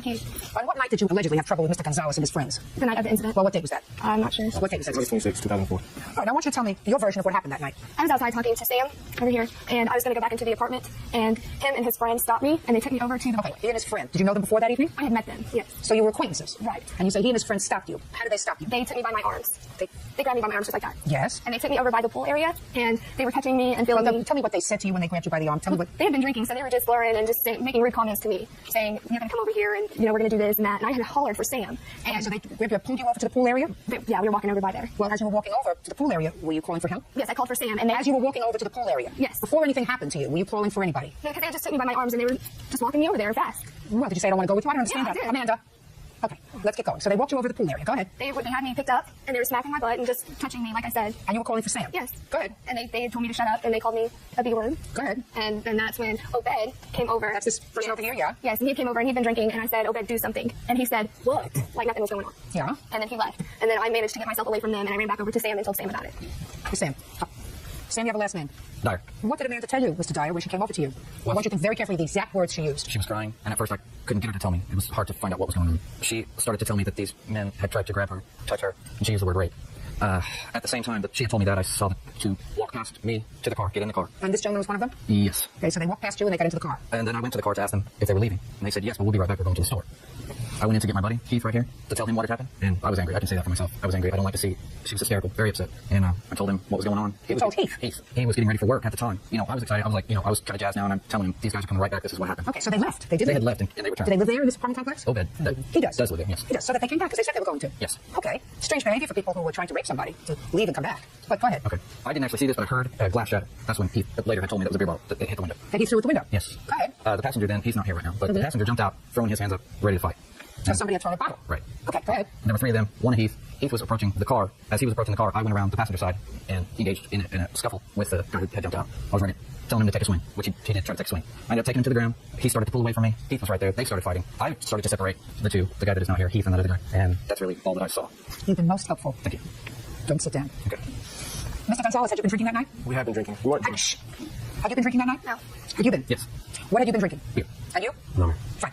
So you were drinking? Yes, ma'am. Who was driving? I was driving. I only had one beer. I wasn't drunk at all. Who else were you with? I was with my other friend and my cousin Obed. Do you know Amanda Payne? I do. I met her. You want to tell me what happened that night? Yes, ma'am, I do. That night, my cousin Obed had called me, and he said, hey, Miss Payne wanted to see me that night. I went over there with intentions of only seeing her. And is that right, Obed? Yes, ma'am. Step up. And shh, oh, fine.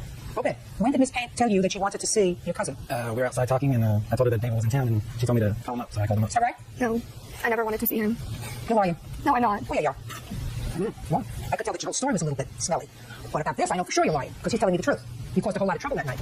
Judge Judy continues in a moment. David Gonzalez says he was assaulted and his car was vandalized by Heath Stoddard. He claims David sexually assaulted his friend. Go ahead. After that, what had happened was when I came outside, they were sitting over, my cousin and my friend were sitting over there with her talking, and she called my name near the pool area. Go ahead. She called my name, she said, I better do something, and I said, guys, leave her alone. What were they doing? She was sitting on his lap while my friend was standing up talking to her. Well, what did it appear as if they were doing? Sitting and talking, that's what I thought they were doing. Okay, was she crying at that point? No, ma'am. Was she screaming at that point? No, ma'am. When you came out and you said, guys, leave her alone, did she get up?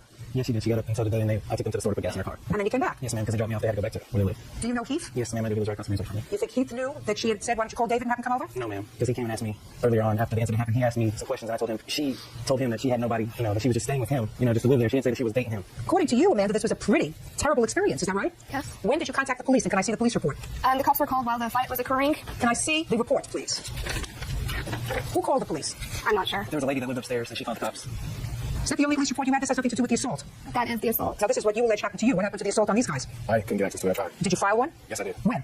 On that night as well, August 26th. Now, what happened with these allegations, Miss Payne? And we went to court several times in Bethany, and at every hearing that we had, it got continued, and then finally they dismissed it and told me to go file in Oklahoma County because they didn't want to deal with it anymore. They thought it was a more serious matter. Were you ever arrested? No, ma'am, I was not. There was never an arrest with regard to your allegations of sex abuse, madam. I never went back and filed. Why? Because they had made a police report on Heath, and I didn't want them to go forward with pursuing Heath because I didn't think he was in the wrong. And I was when did they make the police report against Heath? The same night. First. No. You know that I don't believe you when you say that you didn't tell him to call David to come over? You might not believe me, but I didn't. Because you knew these two young men. There were other people around in the complex that night. If somebody grabbed you by the arm to walk you over to the pool area, all you had to do was scream and say, let go, help me, somebody help me, which you didn't do. Which you didn't do, because they would have heard you. There were two guys. There were two of them. They were not armed, madam. You knew who they were. All you had to do was scream, somebody help me. You didn't do that. I hollered for Sam. Proceed the damage to your car, please. You want to see the estimates as well? Yep. I'm going to get back to you in a second, Sam. Sometimes things are not as they appear. Now, you had options. Your option was, instead of going out there and starting trouble, you go into the house and you call 911 and you report an alleged attempted rape and you wait for the police, right? Could have done that. Is that the right thing to do? That is the right thing to do. Would you say that if I am correct, that Amanda over here asked Obed to call his cousin David, and she wouldn't want to say that now because things got out of hand that night, right? Right? Things got out of hand with you and with Heath that night, right? But if I am correct, that she wanted David to come over just to talk, you would have been wrong to get involved with this, to confront and assault him, right? If the passenger in the car? If she hadn't. I'm saying to you, if I am correct. If you are correct, I see what you're saying, yes. How old are you? 30. I'm older.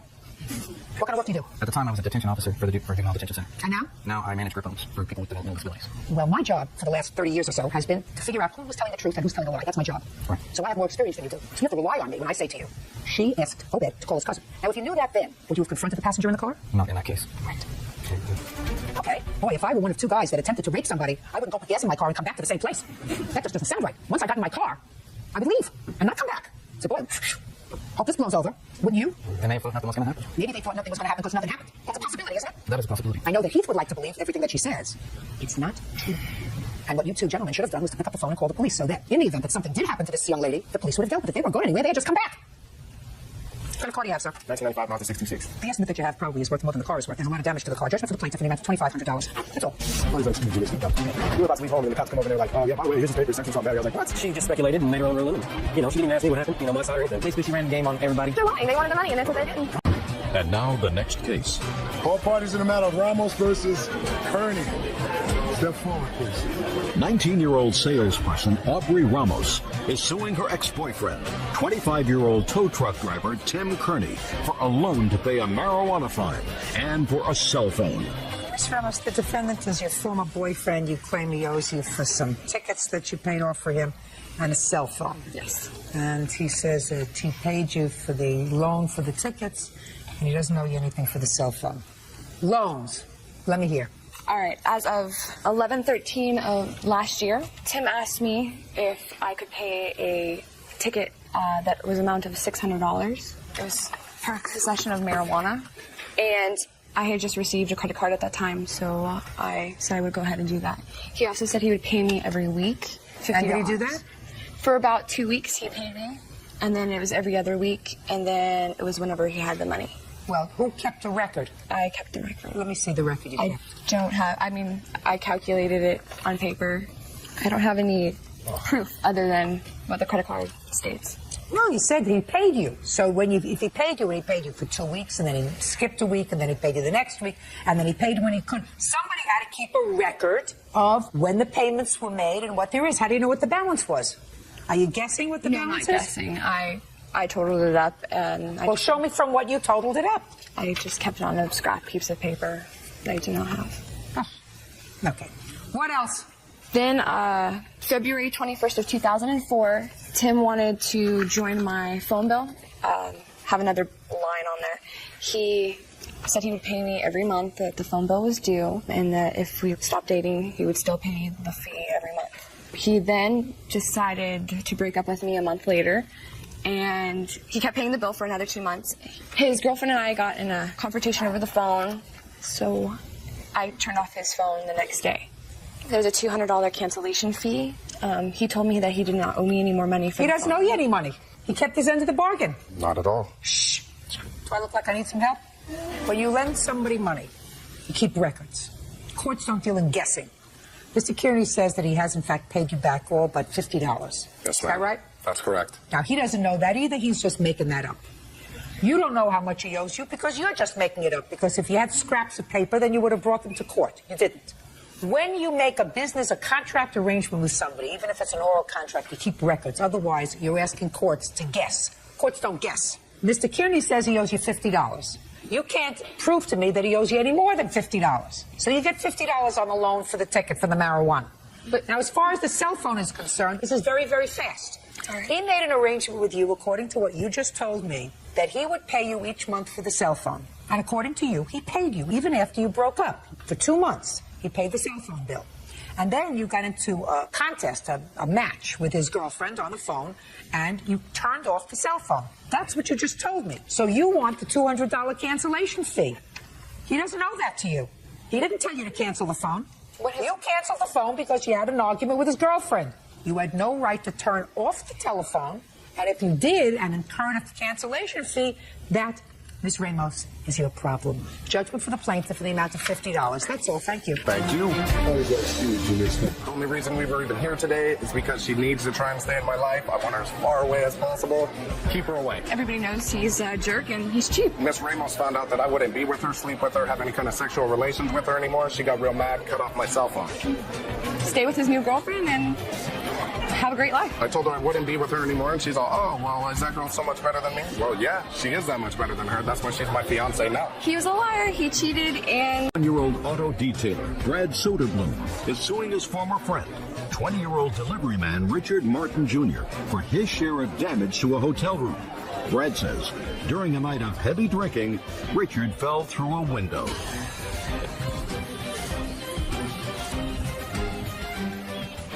Yeah, this is case number 493 on the calendar in the matter of Soderblom versus Martin. Parties have been sworn in, Judge. You may be seated. Oh, goodness gracious me. All right, which one of you goofballs rented this hotel room to have a party? Yeah, this is my witness here, Your Honor. This goofball right over there. Raise your hand. Goofball. Good. Perfect. And so you went into an unsuspecting hotel with a bunch of barely out of their teens goofballs, and they proceeded to wreck the place. Right? Yes. And now you come to court and you say, oh, no, you go figure it out. So I guess I have to do it because it's my job. But it's irritating. Do you understand how irritating that? Why are you smiling? I don't know. Well, don't. It's irritating. Okay. Where do you live? St. Louis. On what date did you rent this hotel room? The night of December 23rd. Why? We were bored and we wanted to have something to do, I guess. We were going to play poker. And how many people did you invite to the hotel room? There's probably between 10 and 15 people there. And what was the name of this hotel? The Days Inn. When you rented this room, who was responsible for bringing the alcohol? Raise your hand.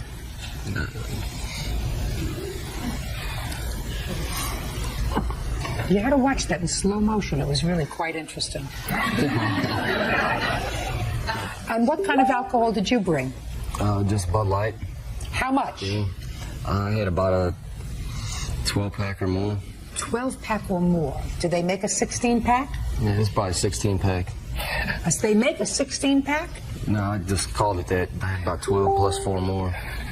So you had a 12-pack and you carried 4 bottles loose? Right. Huh. And what about you? What did you bring? I brought a 12-pack. I didn't finish it. Just for you? Yeah. And was your 12-pack just for you? Yes. And what about you? I had some beer there, too. Did you bring any? Yes. Well, why didn't you raise your hand? When I said who brought alcohol, this one raised his hand right away because he's scared to death of me, which is a very good one. This one's not too sure.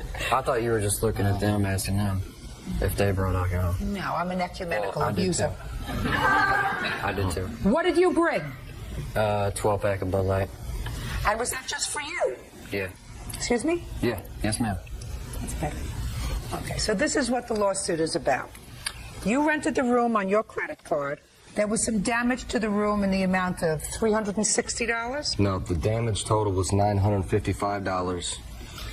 Myself and the defendant were responsible for $710. So I You paid. mean responsible because you damaged $710 worth? Because of our stupidity. Yes. And I paid him, my witness, his amount, plus the half of the $355 that he owed, because he refused to pay anything.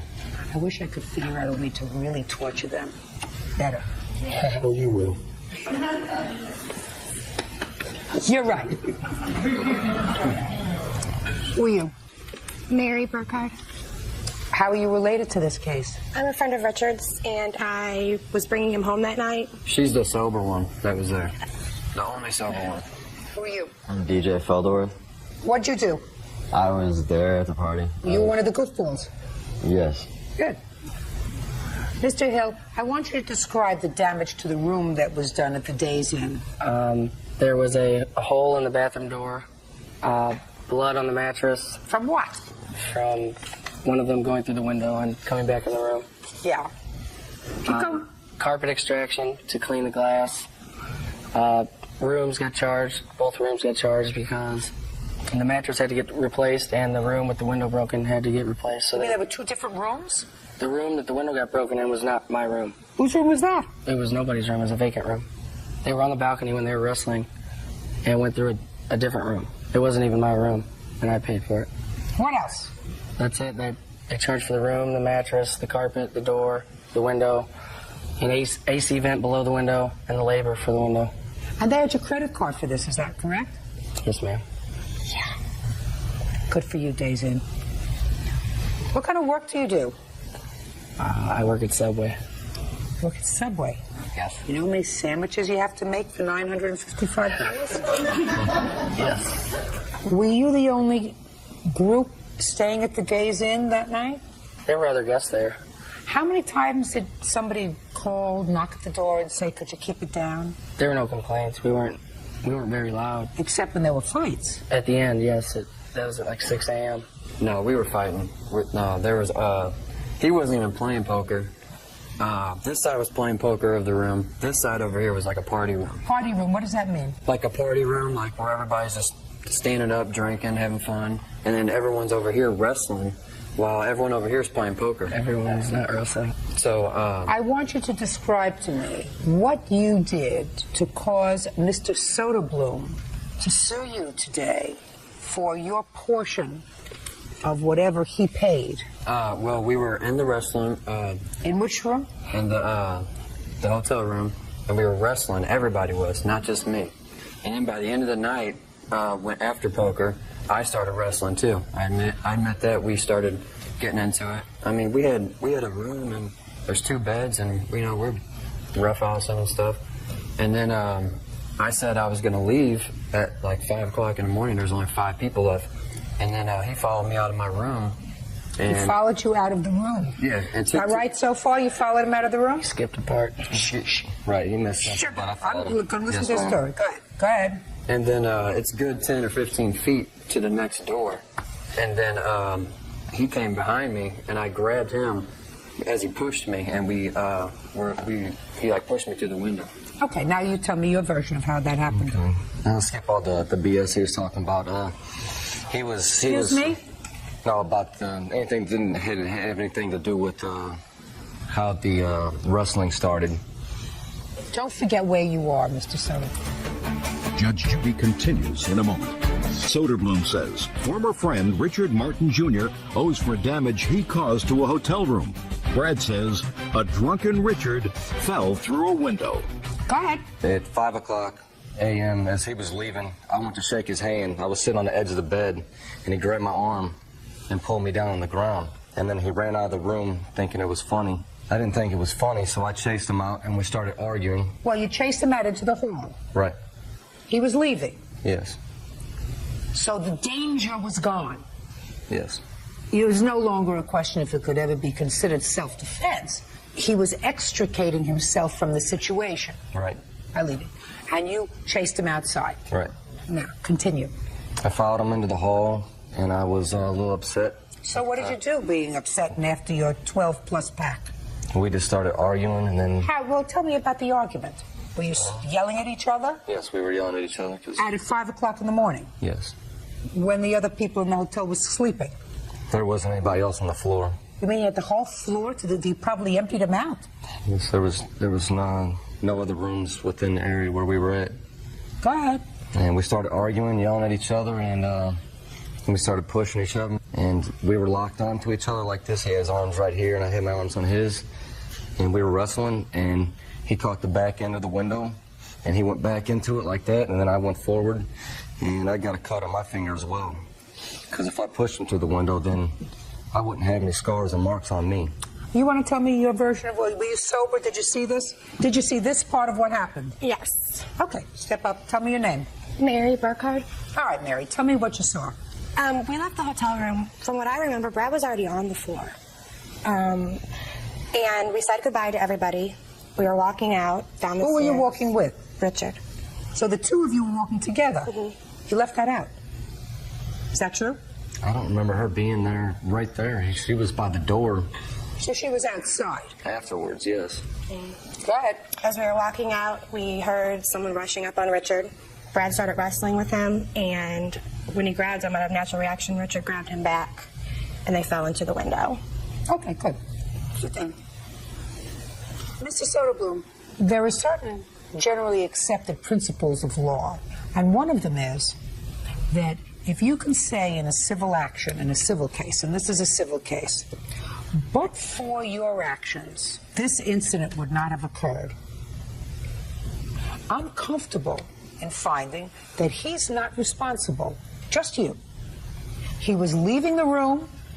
All you had to do was, and you weren't hurt, you weren't in danger, you may have felt marginally disrespected by him.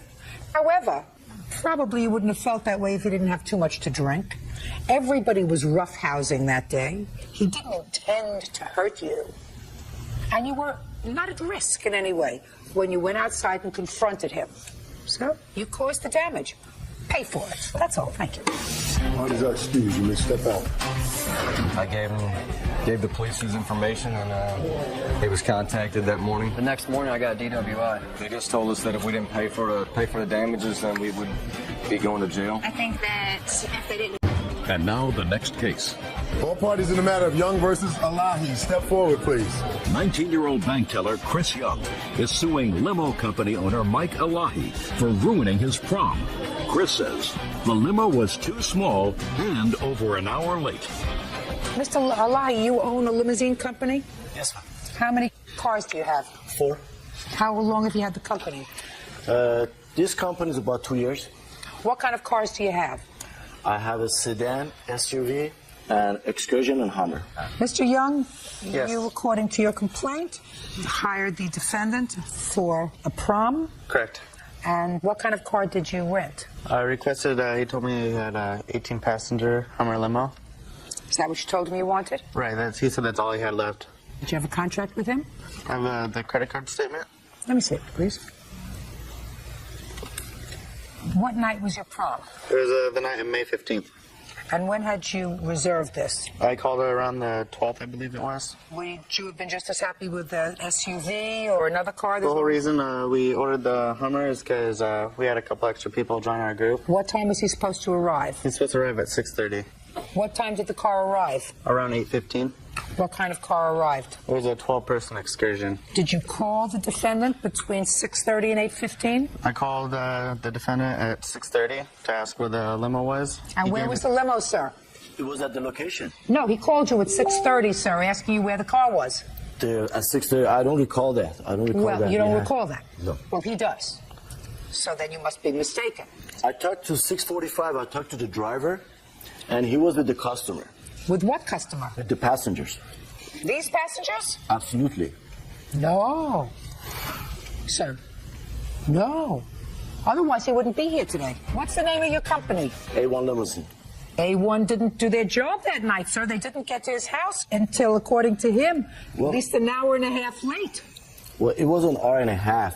It wasn't late at all, man. It wasn't late at all. You don't know that at all, sir. Yes, I talked to the driver Listen myself to me very directly. carefully, Mr. Alawi.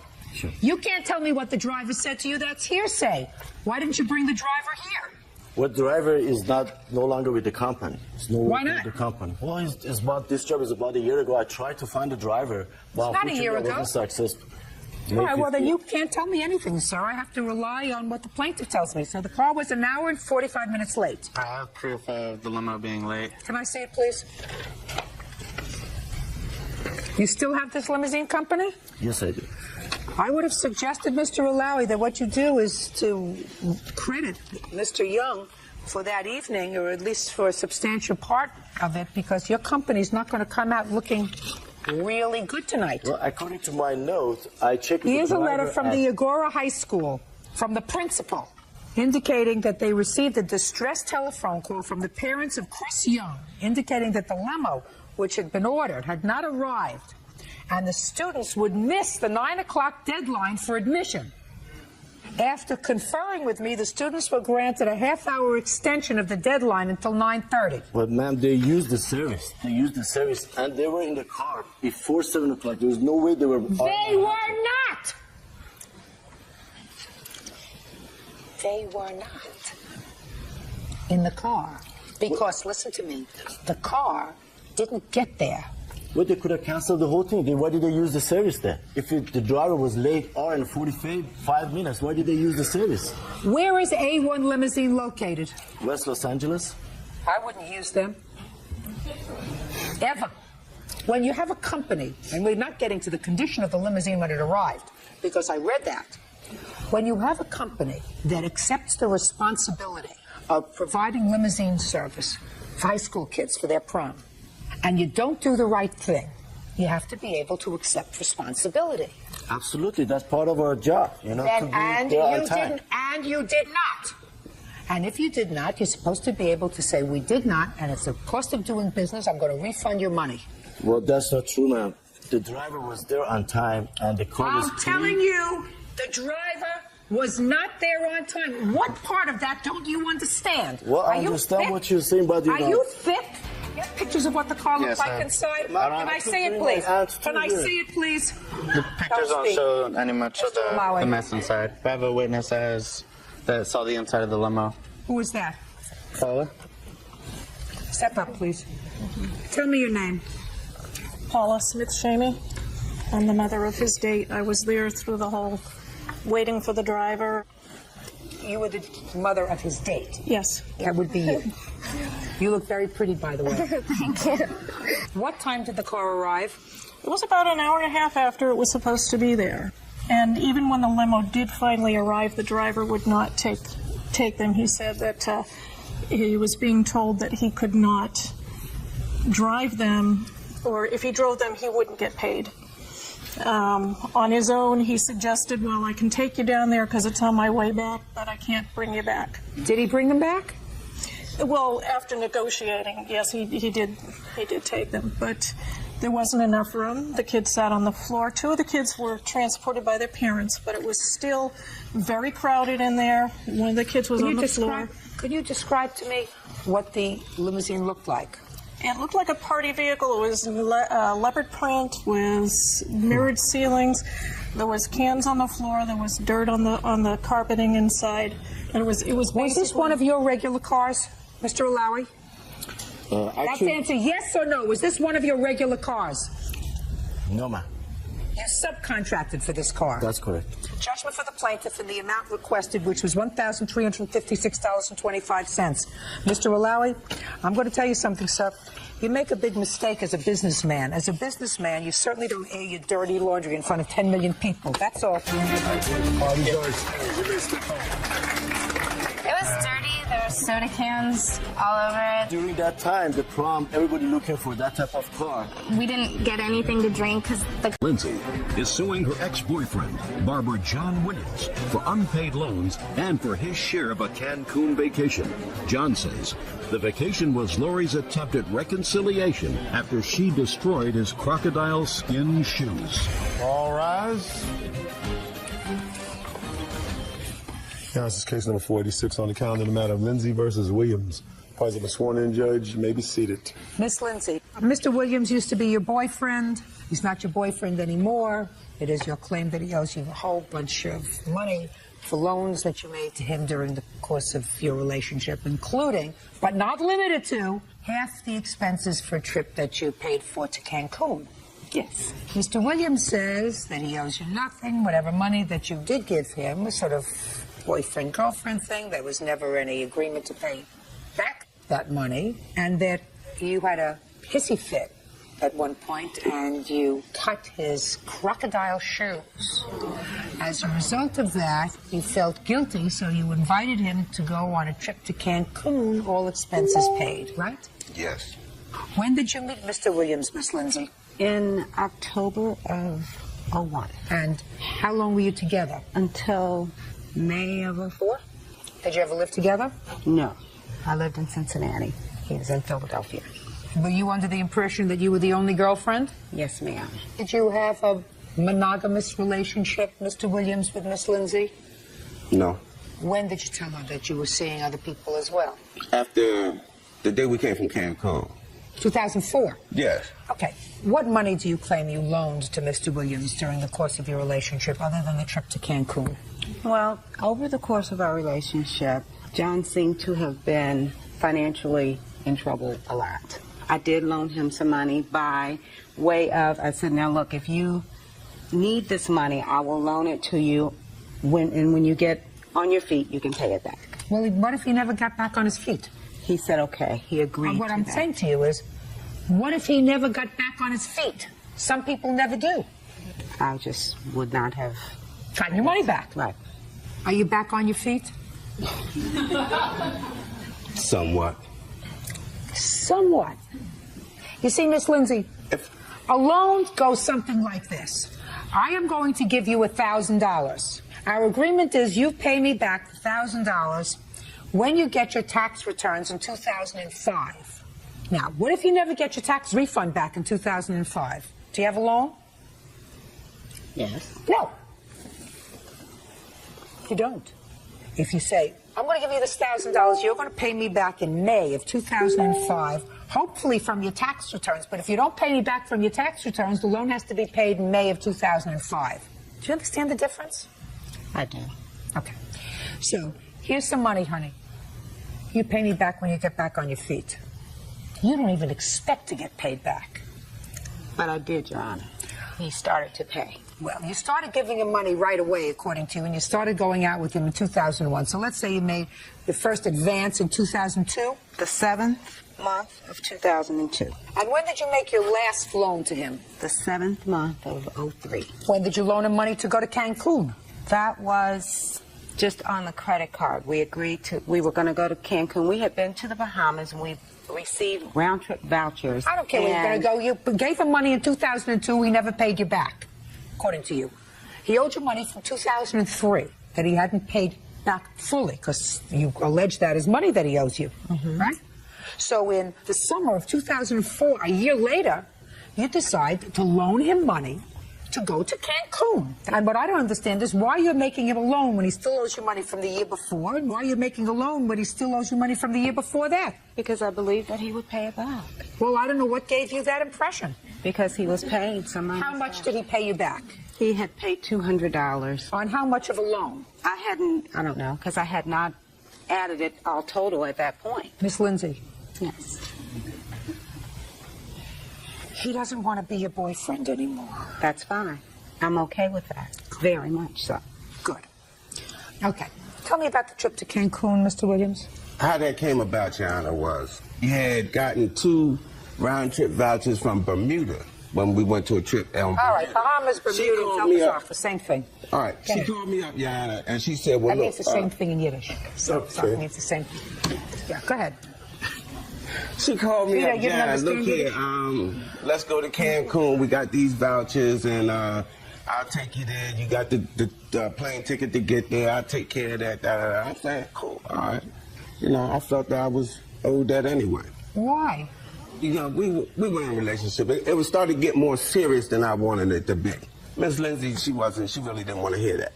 All right, and she kept pursuing the relationship. Now, it came a point when I told her, I said, look, you know, I wanted to end the relationship, and she surprised me one day. She flew to South Philly, came by my barbershop unexpected, and she said she wanted to talk, go out to dinner, and, you know, maybe try to, like, get some clarity on where I was coming from. I said, okay, cool. We went to dinner, we talked. You know, just a second. Are you trying to get some clarification as to what his intentions were when you came to Philadelphia? Because at that point, Your Honor, they were not clear. They should have been clear as a bell. Okay.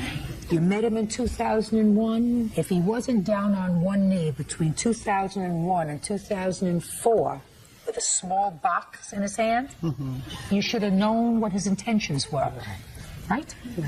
All right. So she came to the barbershop in Philly, and we went out to dinner, we talked. I thought she had got an understanding on just how I felt. I mean, that's the understanding I got. Okay. I asked, I said, Ms. Lindsay, you know, like, when you going back home? She said, I'm going back tomorrow. My plane leave tomorrow. I said, where you going to stay? Did you make any arrangements? Because, you know, see her to her hotel. She said, no, I didn't. You know, against my better judgment, I said, look, all right, you can stay over my spot tonight. You know, I'm going to go to the airport in the morning. I woke up in the middle of the night, and I saw Miss Lindsay, like, you know, in my bedroom with my safe open, going through my mail, and I'm like, come on, man, what is this? What you doing? So I said, well, look, you got to go. You know, I let you into my spot. You're getting crazy like this. You got to go. I go in the kitchen, make me a cup of coffee. She comes in the kitchen with a steak knife. I'm like, oh, really? I said, what was you going to cut me while I was asleep? Oh, no, John, I wouldn't do that to you. I wouldn't do that to you. What you doing tonight? Yeah. But I didn't find that out. I didn't find that out till she went home to Cincinnati, because she called and left a couple of messages.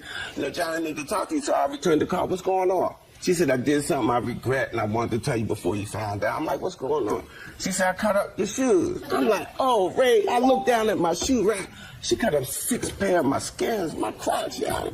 That's mean. And you don't cut up a man's shoe. What? That's mean. The Judy continues in a moment. Lori Lindsay says ex-boyfriend John Williams owes for loans on a Cancun vacation. John says Lori is a woman scorned. I did cut up his shoes. I knew you did. I did. I knew you did. I did. I cut up his shoes and I cut up a couple pairs of pants. But, Your Honor, I did take care of those things. Miss Lindsay. Yes. All I'm interested in is the trip to Cancun. Now, you went on the trip with her, Mr. Williams, is that right? When did you return from Cancun? I believe it was in June. It was in May, Your Honor. After you came back from Cancun, sir, and went to Philadelphia, when did you call Miss Lindsay and tell her that you had a girlfriend? The next day. That night, Your Honor. Would you tell me why, Mr. Williams? My girlfriend grilled me.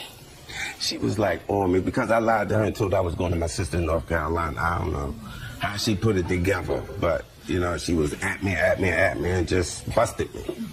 So I had Was to come it so clean. important, Mr. Williams, that you go to Cancun so that you had to lie to your girlfriend, lie to Miss Lindsay, who you know had reasonable intentions? You went with her to Cancun. I assume you shared a hotel together? Yes. Why would you do such a thing? Because I felt like I wasn't compensated enough for my loss. You mean for your shoes? Yes. Oh, I'm only being honest. I'm glad that you're being honest. Amoral, you are. Honest also. I mean, you're at least being honest with me. You certainly aren't honest with the women in your life, Mr. Williams. Have you ever been married? No. You have children? Yes. 2 girls, 1 boy. How old are your girls, Mr. Williams? My oldest is 32. She married? My son is... Pardon me? Is she married? Yes, she is.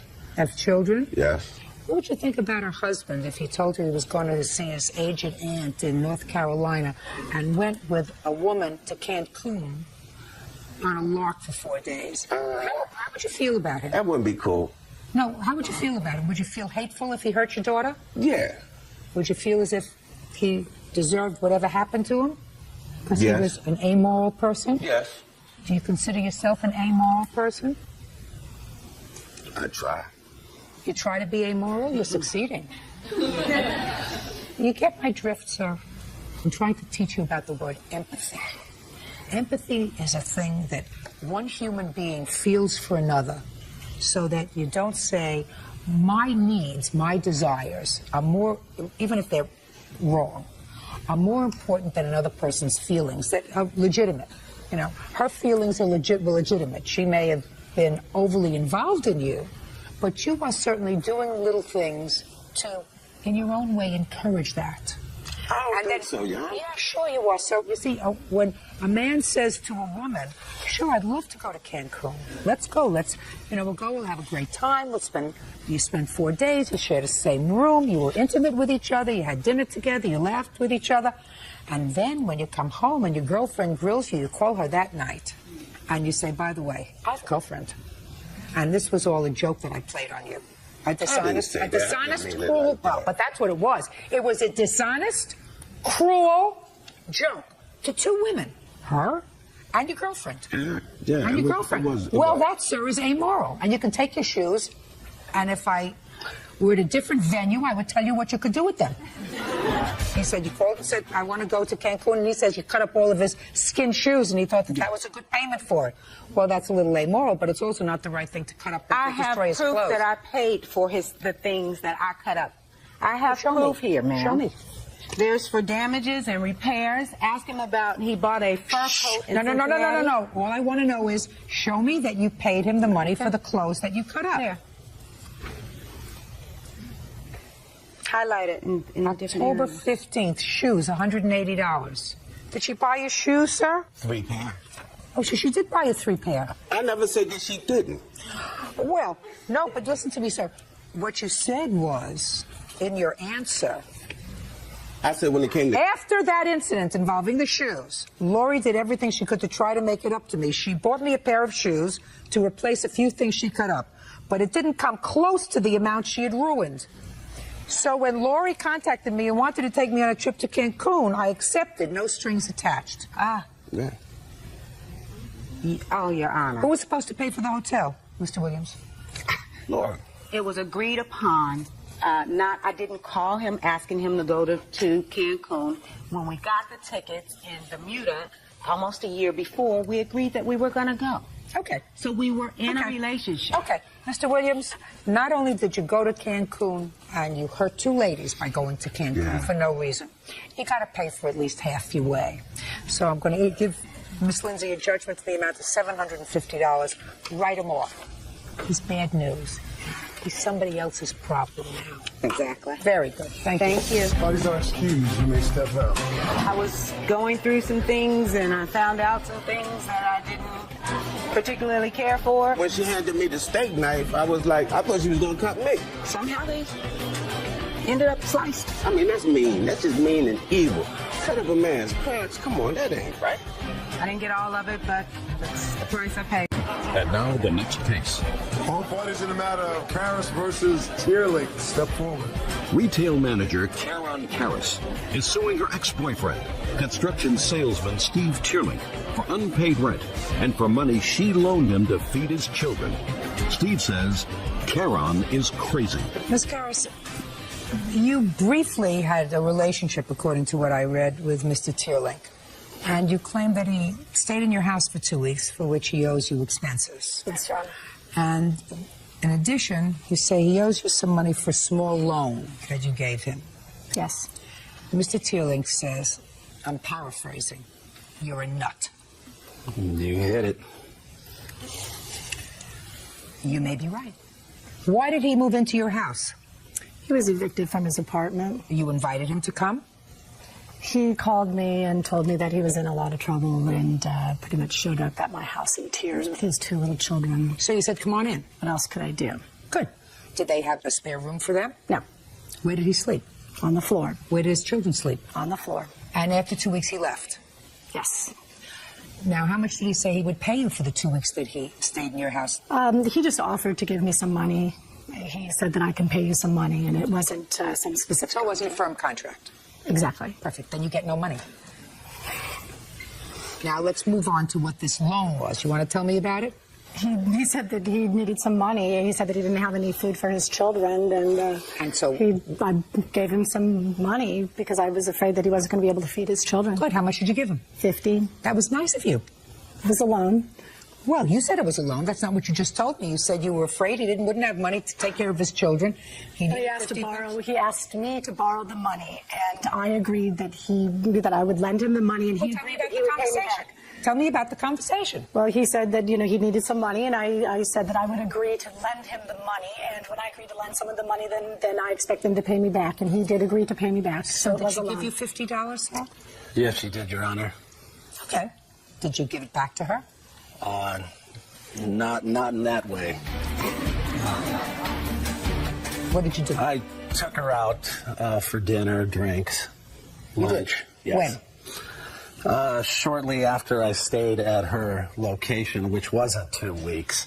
I was only there for 3 or 4 days. I dismissed that part of this lawsuit. Okay. I was interested, Mr. Tierlink, because you indicated in your answer that the plaintiff has tried to sue you before for something. Yes, she has, Your Honor, and I have paperwork here. Can I see the paperwork for the prior lawsuit? It was a loan for a futon, which was, the case was dismissed. I paid her back. That has the receipts and everything right there. You sued him for this $50 already. But when he paid me exactly for the futon, he did not pay for any of the other things. That doesn't make any difference, madam. Your lawsuit that was dismissed sought as a claim a $50 personal loan, as well as the balance on a futon. And there was also a $200 loan as well that's not even indicated there. Let me explain something to you. You have a responsibility, unless you want to abuse the legal system, to include everything in a lawsuit. You can't sue him for $50 on Monday, futon on Tuesday, $250 on Wednesday, because that suggests to me that he's right when he says that you're a nut. So I think that you have to put a period. He's not interested. He doesn't want anything to do with you anymore. He's moving on with his life. Kiss him goodbye, figuratively, and kiss me goodbye, figuratively. Your case is dismissed. That's it. Parties are excused. Well, I didn't get to explain my Halloween lights here. My main purpose here today was to make sure that he showed some appreciation. They were actually cut off of my home. Completely untrue. Is this another one of his blatant lies? She wants to still keep seeing me. I think it was all frivolous, little lies, emails. My emails and voicemails and notes said, I never want to see you again. The last thing was personal trainer, Raymond DiNardo, for misrepresenting the sale of an Incredible Hulk comic book on eBay. Raymond claims James got what he paid for. Quiet in the courtroom, please. That's case number 510 on the calendar in the matter of Lovegren versus DiNardo. Parties have been sworn in, Judge. You may be seated. Ma'am, have a seat. Mr. Lovegren, according to your complaint, you did what a lot of other people are doing these days, and you bought something off the internet. What you bought was, you thought, was a rare comic book, rare and valuable comic book from Mr. DiNardo, who would put it on the internet. You paid him the money, and when you got the comic book, it turned out to be, according to you, not what you had bargained for. Mr. DiNardo says you got exactly what you bargained for. He sent you the comic book that he had, in fact, advertised on eBay or... Correct, ma'am. What kind of comic book was this, Mr. Lumber? Your Honor, this is an Incredible Hulk comic book, number 181. To collectors, it's a rare comic. It introduces a major character from Marvel Comics, the Wolverine, which means nothing except to a comic collector. It makes it very desirable. You're interested in this? All right, let me see the advertisement, please. They put it up on the internet. Somebody puts it on, so they have this for sale. This is the actual eBay advertisement. That's what I want to see. Nice taste. Okay. This is Mr. DiNardo, and I just want to know if you put this up on the internet. 9.9, the rare, mint, sought-after original. Bidding has ended for this item. Starting bid, $1,200, and then the description. I am looking for a good new home for my issue of the Incredible Hulk, number 181. This book has given me years of enjoyment. I can only hope the new owner gives this treasure the respect and caring it deserves. Oh, yeah. Obviously, I'm a novice. I'm not a professional. Okay, no. Listen to me. Okay. All I want to know, sir, is this what you put on the machine? On the computer? That is one of the items I put on the machine. Okay. Not the one that we consummated for price on. Well, just a second. We're not there yet, sir. Okay. I'm just clarifying. No, you're not clarifying at all. You're going to listen to me. You're going to answer my questions, because in the unlikely event that you think that because I don't know a computer from a hole in the wall, never said that, you're going to be able to fool. And I don't know a computer from the hole in the wall, but I do know legitimate versus scam. That's what I do know. There was no scam. Listen to me, sir. He sent you $1,200. How much did he send you? $1,500. Okay, so there was a bidding on this. Now, he had called me behind eBay's back, which is against the law. Okay, so he called, just a second. So he contacted you. Correctly. After I've took that off. What was the date he contacted you? I think it was November 15th. Is that when you contacted him? It would have been the 13th. I probably sent him an email. Okay, what did you say in the email? The email basically would say, I see your comic did not sell, and I asked if the book was still available. He sent me an email on November 12th. Can I see it, please? The book is still available when it's got his phone number on it. So you called him? Yes, I called him, and it was probably the 15th that we got together on the phone. Okay, called him, he called you, whatever. You got together on the 15th, and did you make a deal for this comic book? Yes, and I asked him, one, because I can see the picture of that book is a CD comic. A comic like that comes encased in a clear plastic case. It's sealed in here. It is not counterfeitable. It has a barcode. It's registered with the company that grades it. That's one that you got. That's not this one. Right. That's just a sample comic, just to show you what it is. Mm-hmm. I asked him when I talked to him, now this is a CGC graded book at 9.9. He said it was. I said, and you have the receipt for that? And he said he did. That convinced me we were dealing with the real thing. Okay. We agreed on a price of $1,500 then, and I wanted to try and pick it up the next day. I called him back. Because you realized, sir, if you made this deal for $1,500, that was an incredible bargain. Yes. Because the value of it was how much? I figured it could be worth $20,000. Okay. So you thought that you had some dumb guy who didn't know what he had. Yes. Right? Yeah, absolutely. Absolutely. Okay. It happens. I know it happens. There are a lot of dumb people out there. Right, and I'm one of them, because right. I sent them the money. Because you got a piece of junk and he's got your $1,500. Right, exactly. Yep. Go ahead. So anyway, I tried to call him back an hour later because I had to arrange to. We're 6 hours away. Let me ask you a question. Cut to the chase. You sent him the I wanted to drive up there and pick it up. That way, I give you the money. I got the book. It didn't happen. Due to my job and maybe his, I don't know, we couldn't get together. On the 22nd, he called up and talked to my wife. He said that he was going to send the comic down to us. If I liked it, I could send him the money. I said, well, that's an incredibly generous offer. On the 25th, we got a call back that said his wife wouldn't let him send the book. Not without it being paid for. Sure. Right? Can't blame A lot of that. scammers out there. Sorry. During that conversation, I said, well, I believed he had this book, that it was a 9.9 rated book. We arranged to wire the money, and that cost $109 actually, plus the $20 shipping. Still would be nothing if you could sell it for 20 grand. Absolutely. And I got to tell you, my wife is sitting there, and you're thinking I'm a nut and stuff, but I don't spend $1,500 on a comic. I never have. In this case, I would, and the only way my wife would let me do that, we just said, look, I sell the comic, you keep the money. So anyway, I proceeded to wire Sounds the like money. she's the only one who's got a brain here. Judge Judy continues in a moment. Raymond DiNardo, when he bought an Incredible Hulk comic book from him on eBay. You wired the money, sent you the comic book, and it wasn't what you thought it was. What it is just a strictly graded, and I could consider myself a professional grader. This book grades very good to fine condition. On a scale of 1 to 10, the 9.9 is on a scale of 10. This is about a 5.5. Its value is about $300. And so you contacted him immediately and said, send me my money back. Yeah, I said, Okay. Yeah. When you put this 9.9 comic book on eBay, did you or did you not own it at the time you put it on eBay? I did not. Right. How could you offer to sell something that you didn't own? Because I was supposed to own it by the end of the bidding time. But that deal fell through. So that's where the problem is. That's a big problem. Correct. You can't put something on eBay that you don't own. Why can't I? Why? Because that's Dealerships like put that. cars on eBay that are on consignment. They technically do not own the vehicle. Having something on consignment, sir, is having a legitimate right to sell it. Okay. You don't have a legitimate right to offer something for sale that you don't own. Okay. And they just so happen to say, I will sell you this 9.9, and it happened to be the same comic book that you had that was that one, right?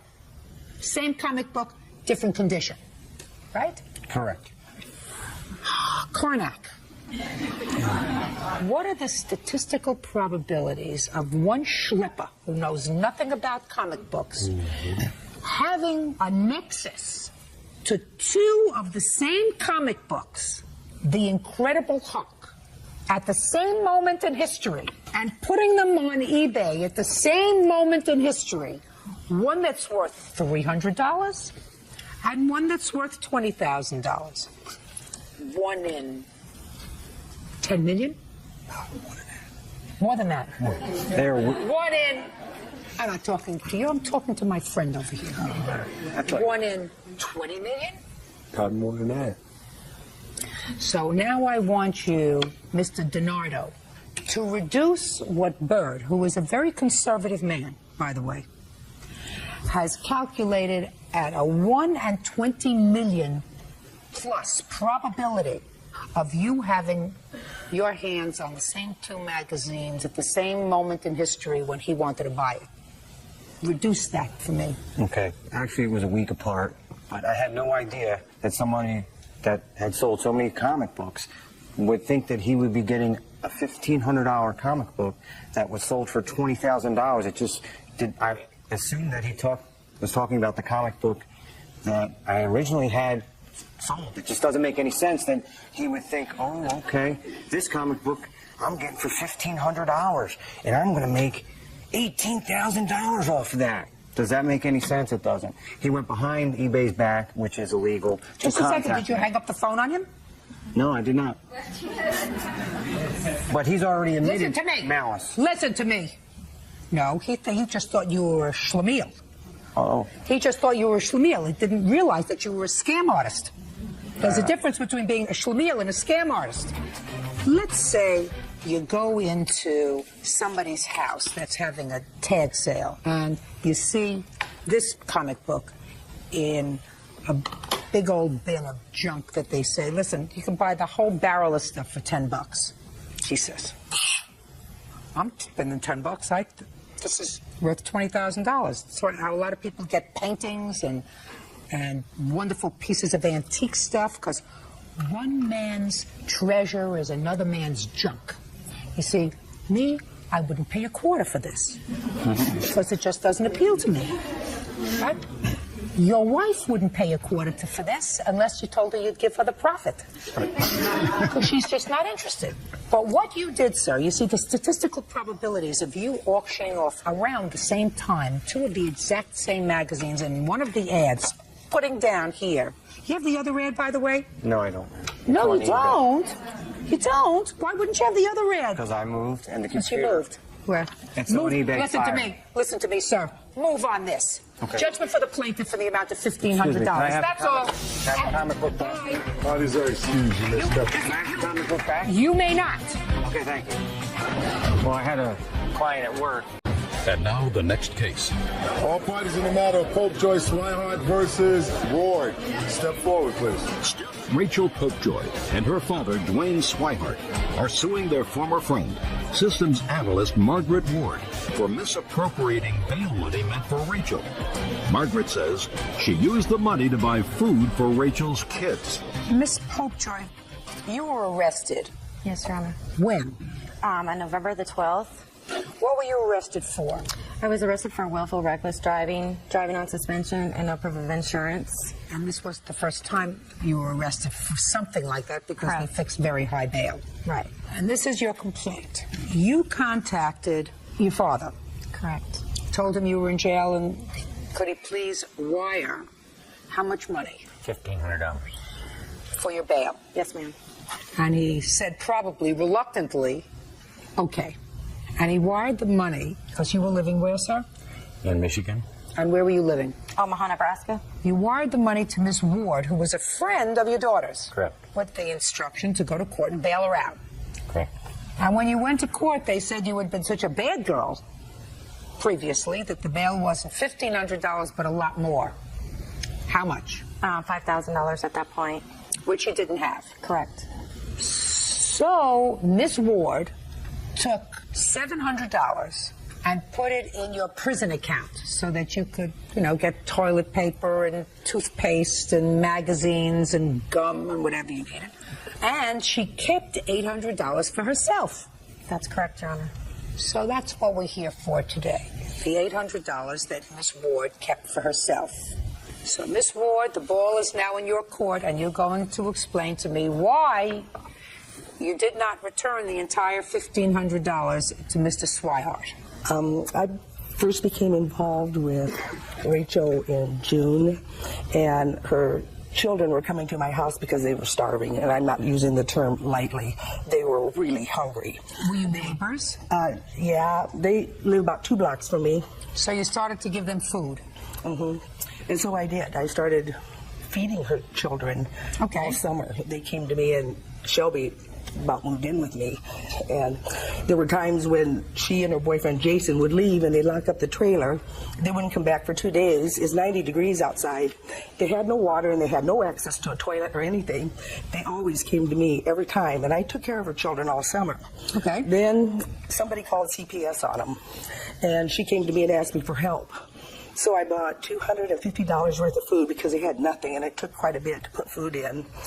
And they didn't have any electricity and any gas. That had all been shut off.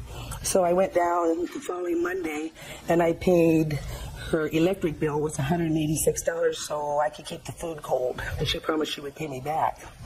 About a week after that, her boyfriend Jason came up into our house, and they were coming in all hours of night and day. They would come to our house asking for money, and he stole $225 from me.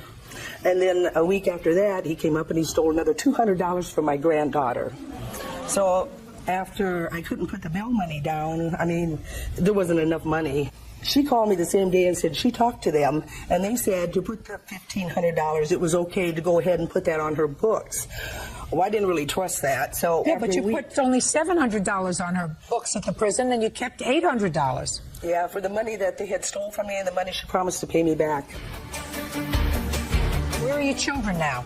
My children are in foster care, Your Honor. How old are your children? 15, 12, and 8. They don't have any relatives who can help take care of them? I don't have any family in Nebraska, Your Honor. What about you? We live in Michigan. That's not Mars. No, they can move up there anytime they want. Well, why don't you make an application to the court to take your grandchildren, sir? They told me they wanted to keep the children with my daughter. Who did? The counselors. Well, are you still with this boyfriend? Yes, I am. And that we're both clean and sober, have been. We go to meetings every single night. For how long have you been clean and sober? For almost 90 days, Your Honor. I've completed a parenting class. I've completed a reactive behavior. I've taken several classes. Listen to me, my darling. How long have you and Jason been involved with drugs? For probably 6 months. And what about Jason? How long have you been with Jason? For about 8 months. I've known him for a couple of years. Listen to me very carefully. You're not supposed to be a selfish person. You're right. Do you think your children would be happy with their grandparents or in strange foster care? With their grandparents. Then you tell the social worker that you would love to be reunited with your children at the appropriate time. Now's not it. Probably until Jason has been clean and sober for 3-4 years. Until that time, the children would prefer to be with their grandparents. Okay, Your Honor. Okay, I know you say okay. You're not supposed to be selfish. Miss Ward, bottom line, my dear, you cannot resort to self-help. If you want to sue her for the money that she owes you. And if you want to sue Jason, sue him for the money you say he stole. But you can't take Mr. Swihart's money. Be ridiculous. Judgment for the plaintiff in the amount of $800. That's it.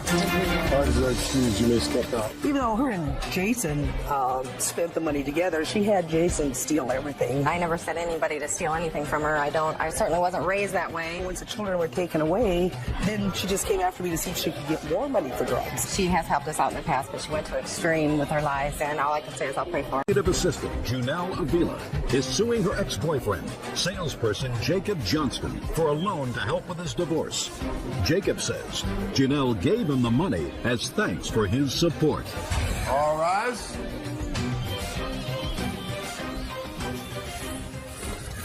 Yeah, this is case number 478 on the calendar in the matter of Avila versus Johnston. Parties have been sworn in, Judge. You may be seated. Ma'am, have a seat, please.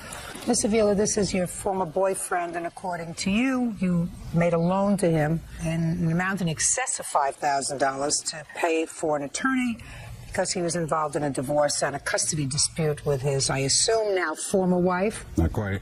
Not quite. So you're still involved in this custody and legal dispute? She was difficult then and still is. I don't know who's difficult and who's not. When were you married? August 96. And you have children? 1. How old? 8. When did you leave your wife, or when did she leave you? I moved away and we separated in 2003. Did you meet Miss Avila before or after you left home? Well after. According to your complaint, the money that you loaned to him was in February of 2004. Is that right? No, Your Honor. Which was when? I took out a personal loan in my name May 6, 2004. And tell me the circumstances surrounding that loan. I gave Jake a cashier's check, which I have here, and a copy of the personal loan I took out to get the funds to loan to Jake. Okay. Tell me about the discussion that you had prior to your executing this personal loan with regard to what the money was needed for and whether or not you would, in fact, take out a loan and lend him the money. Jake's ex-wife had filed for divorce in February, so he had 90 days to respond to that, and he was running out of time. He had no other resources of money available. Was he working? No, Your Honor, he was not. He quit his job in March. Why? Didn't like the job. Well, if you quit the job in March of 2004, how were you paying child support?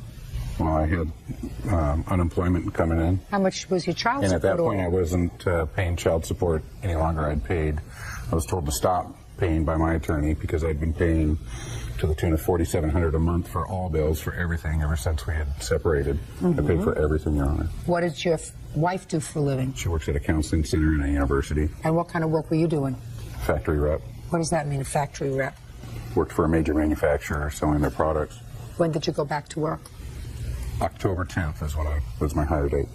So you had no more money in May of 2004, and you needed money for divorce. Correct. So tell me about the discussion that you had with Miss Avila. Were you living together at the time?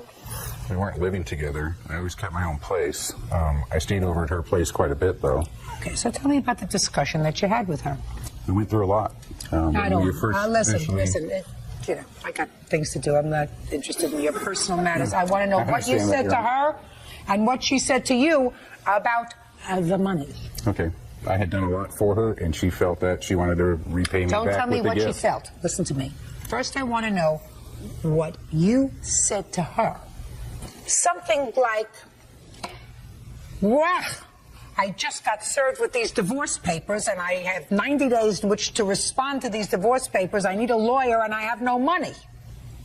Do you understand what I'm saying to you? Mm-hmm. Somehow that had to happen before she had feelings that she wanted to help you. She had to know about the service of the papers and that you needed money for a lawyer. Do you understand? Yes, I do. So let us start with there. Okay. Good. She was witness to me getting the papers, and she knew I was trying to. Don't tell me what she knew. She was a witness to you being served. Correct. Where were you served? At my place of employment. You mean she was picking up for lunch? What was she doing there when she was a witness to you? I brought the papers over to her house that evening. Then she wasn't a witness to you being served. You see, you gotta be very careful what you say to me. She was not a witness to you being served, sir. You brought the papers home that night. And then you whip them out of your pocket and you say, ta-da. I got served today. Ah, there you go. I got served today. And she said to you. What are you going to do about it? And you said to her. I'm going to try and get the funds from a family member or possibly a loan. What family member was going to loan you money? My sister. Did you ask your sister? No. Why not? Hadn't got there yet. Uh-huh. And she said to you? She asked what I had done, and I looked into getting my own loan. Unfortunately, my wife at the time had scrapped a lot of our credit in the meantime. So you were prepared to take out your own loan because you knew you had to have a lawyer, right? Yep. But for the fact that your ex-wife, or your wife, soon-to-be ex-wife, who she didn't know at the time, right? You didn't know her at the time. Not personally, no, Your Honor. No. But for the fact that she had scrapped your credit, you would have been able to get a loan and thoroughly anticipating paying it back. Sure. Of course. Can't take out a loan without paying it back, right? Mm-hmm. So tell me about the discussion where you said to her, well, if you take out a personal loan, because you knew she was taking out a personal loan, right? Just like you were going to take out. What are you looking at me like I'm talking a foreign language? I'm still talking English. I'm still talking English. You know, the concept isn't very hard. This is the same kind of personal loan that you were trying to take out. And you couldn't because of the lousy credit that your wife had inflicted upon you. Almost. I was going to take a second against the house, pay off all of our debt so that neither my ex-wife or myself were in debt. And well, she wasn't going to allow you to do that. And then sell the Listen to me. house. She wasn't going to allow you to. I know I gave you a minute to think, but you're not an idiot. I don't think you're an idiot. So your ex-wife is not going to allow you to take out a second mortgage on the house in order to pay for a lawyer to fight her. That would be very dumb. And your soon-to-be ex-wife doesn't sound like she's dumb. Judge Judy continues in a moment. Vila says ex-boyfriend Jacob Johnston owes for a loan to hire a lawyer. Jacob claims Janelle offered the money. How many payments did you give her on this loan? I don't remember making any payments to her. How many payments did he make? One, Your Honor. When? The first payment due July 5th, 2004. He paid That me. sound familiar to you, sir? I remember giving her $200 because she was tight. I didn't expect to be paying back anything at that point. Well, when did you decide, Mr. Johnston, that you no longer wanted to be involved with Miss Avila? After she became aggressive and upset. Month because and year. June of 04. So within 4 weeks or so of getting this money, you took a hike. I had taken a hike prior to that. Tell me about that, sir. We spent a lot of time up until the end together, up until the end of 04. Listen to me. I had May of 04, you took the check, paid for the lawyer. Listen to what you're saying to me, sir. Be very, very careful, because you said to me that you were served with the papers May 6th.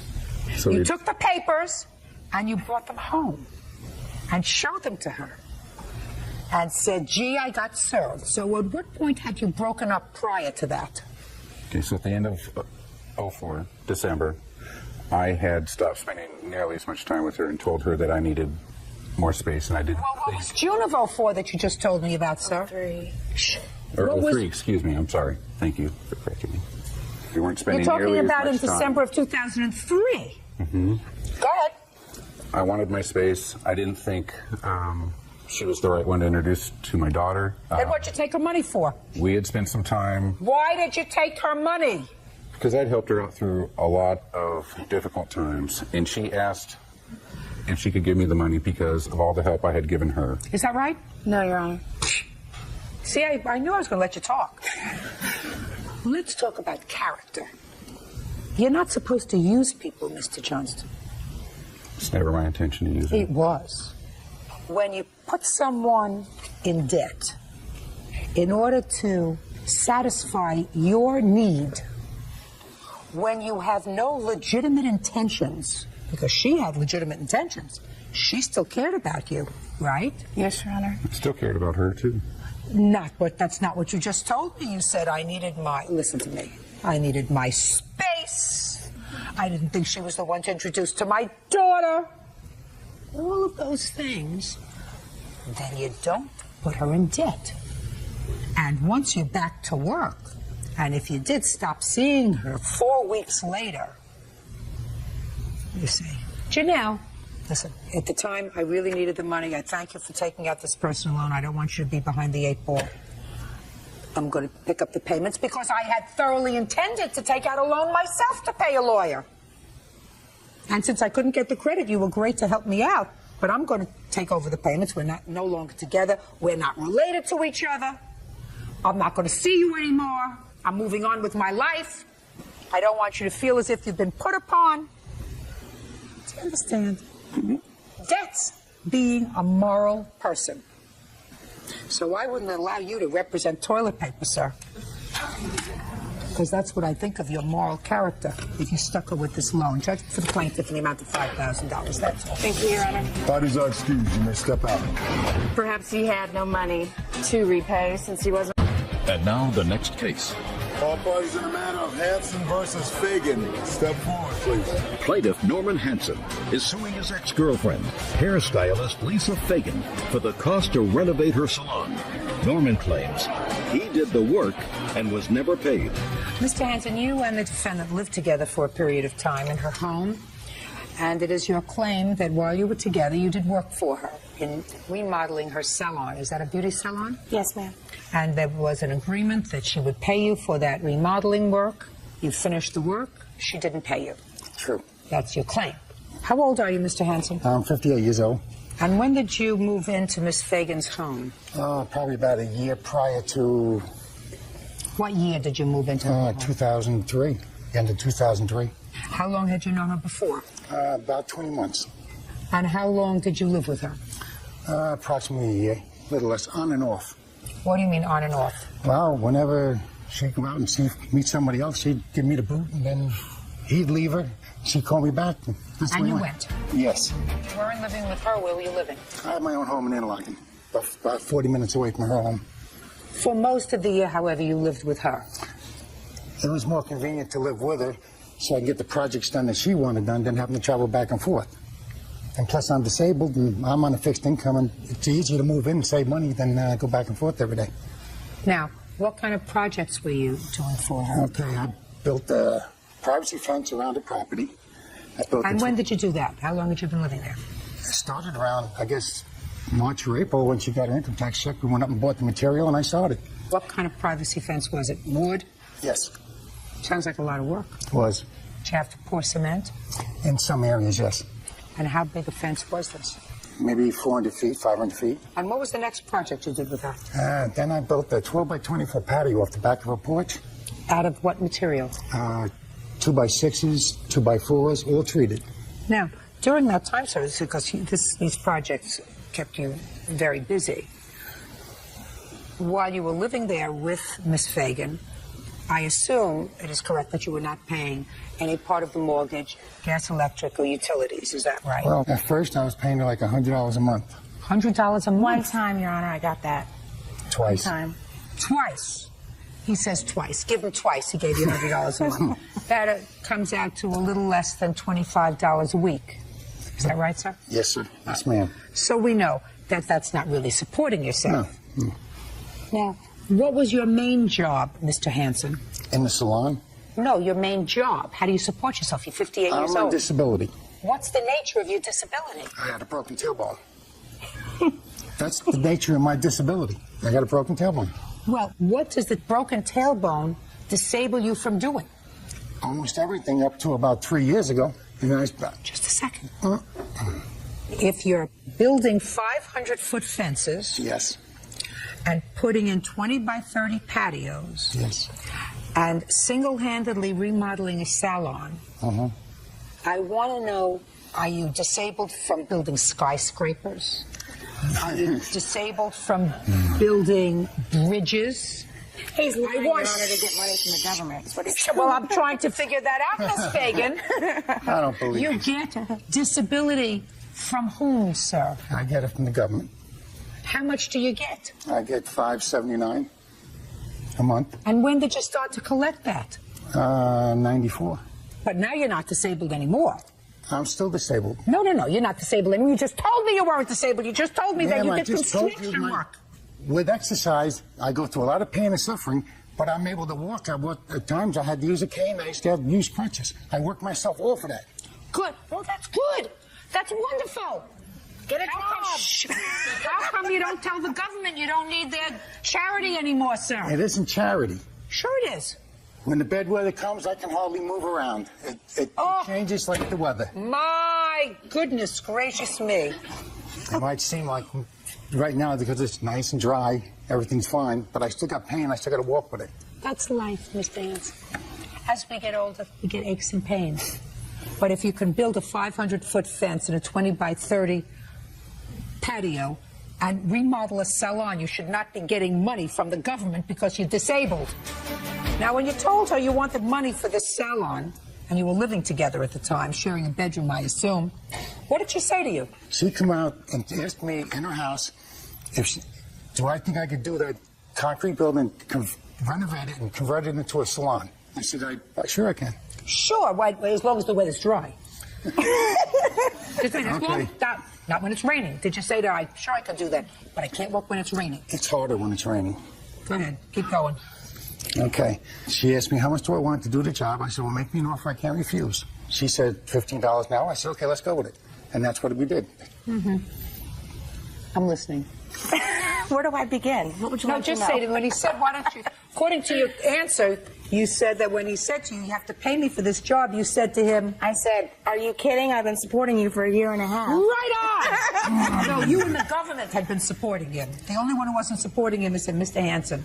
You're 58 years old. It's time you grew up, sir, and decide, I am a human being. I am a man. I have a responsibility to take care of myself. Not the government, not Miss Fagan, not anybody else.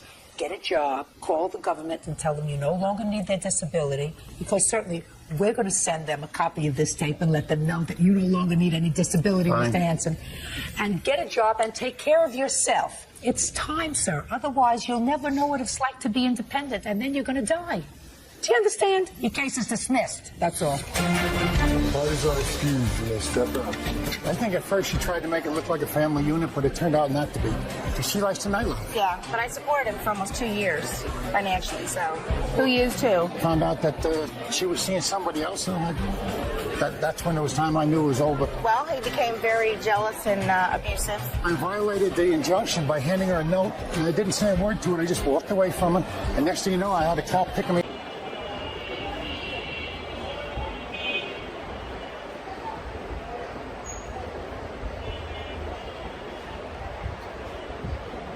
I'm gonna let you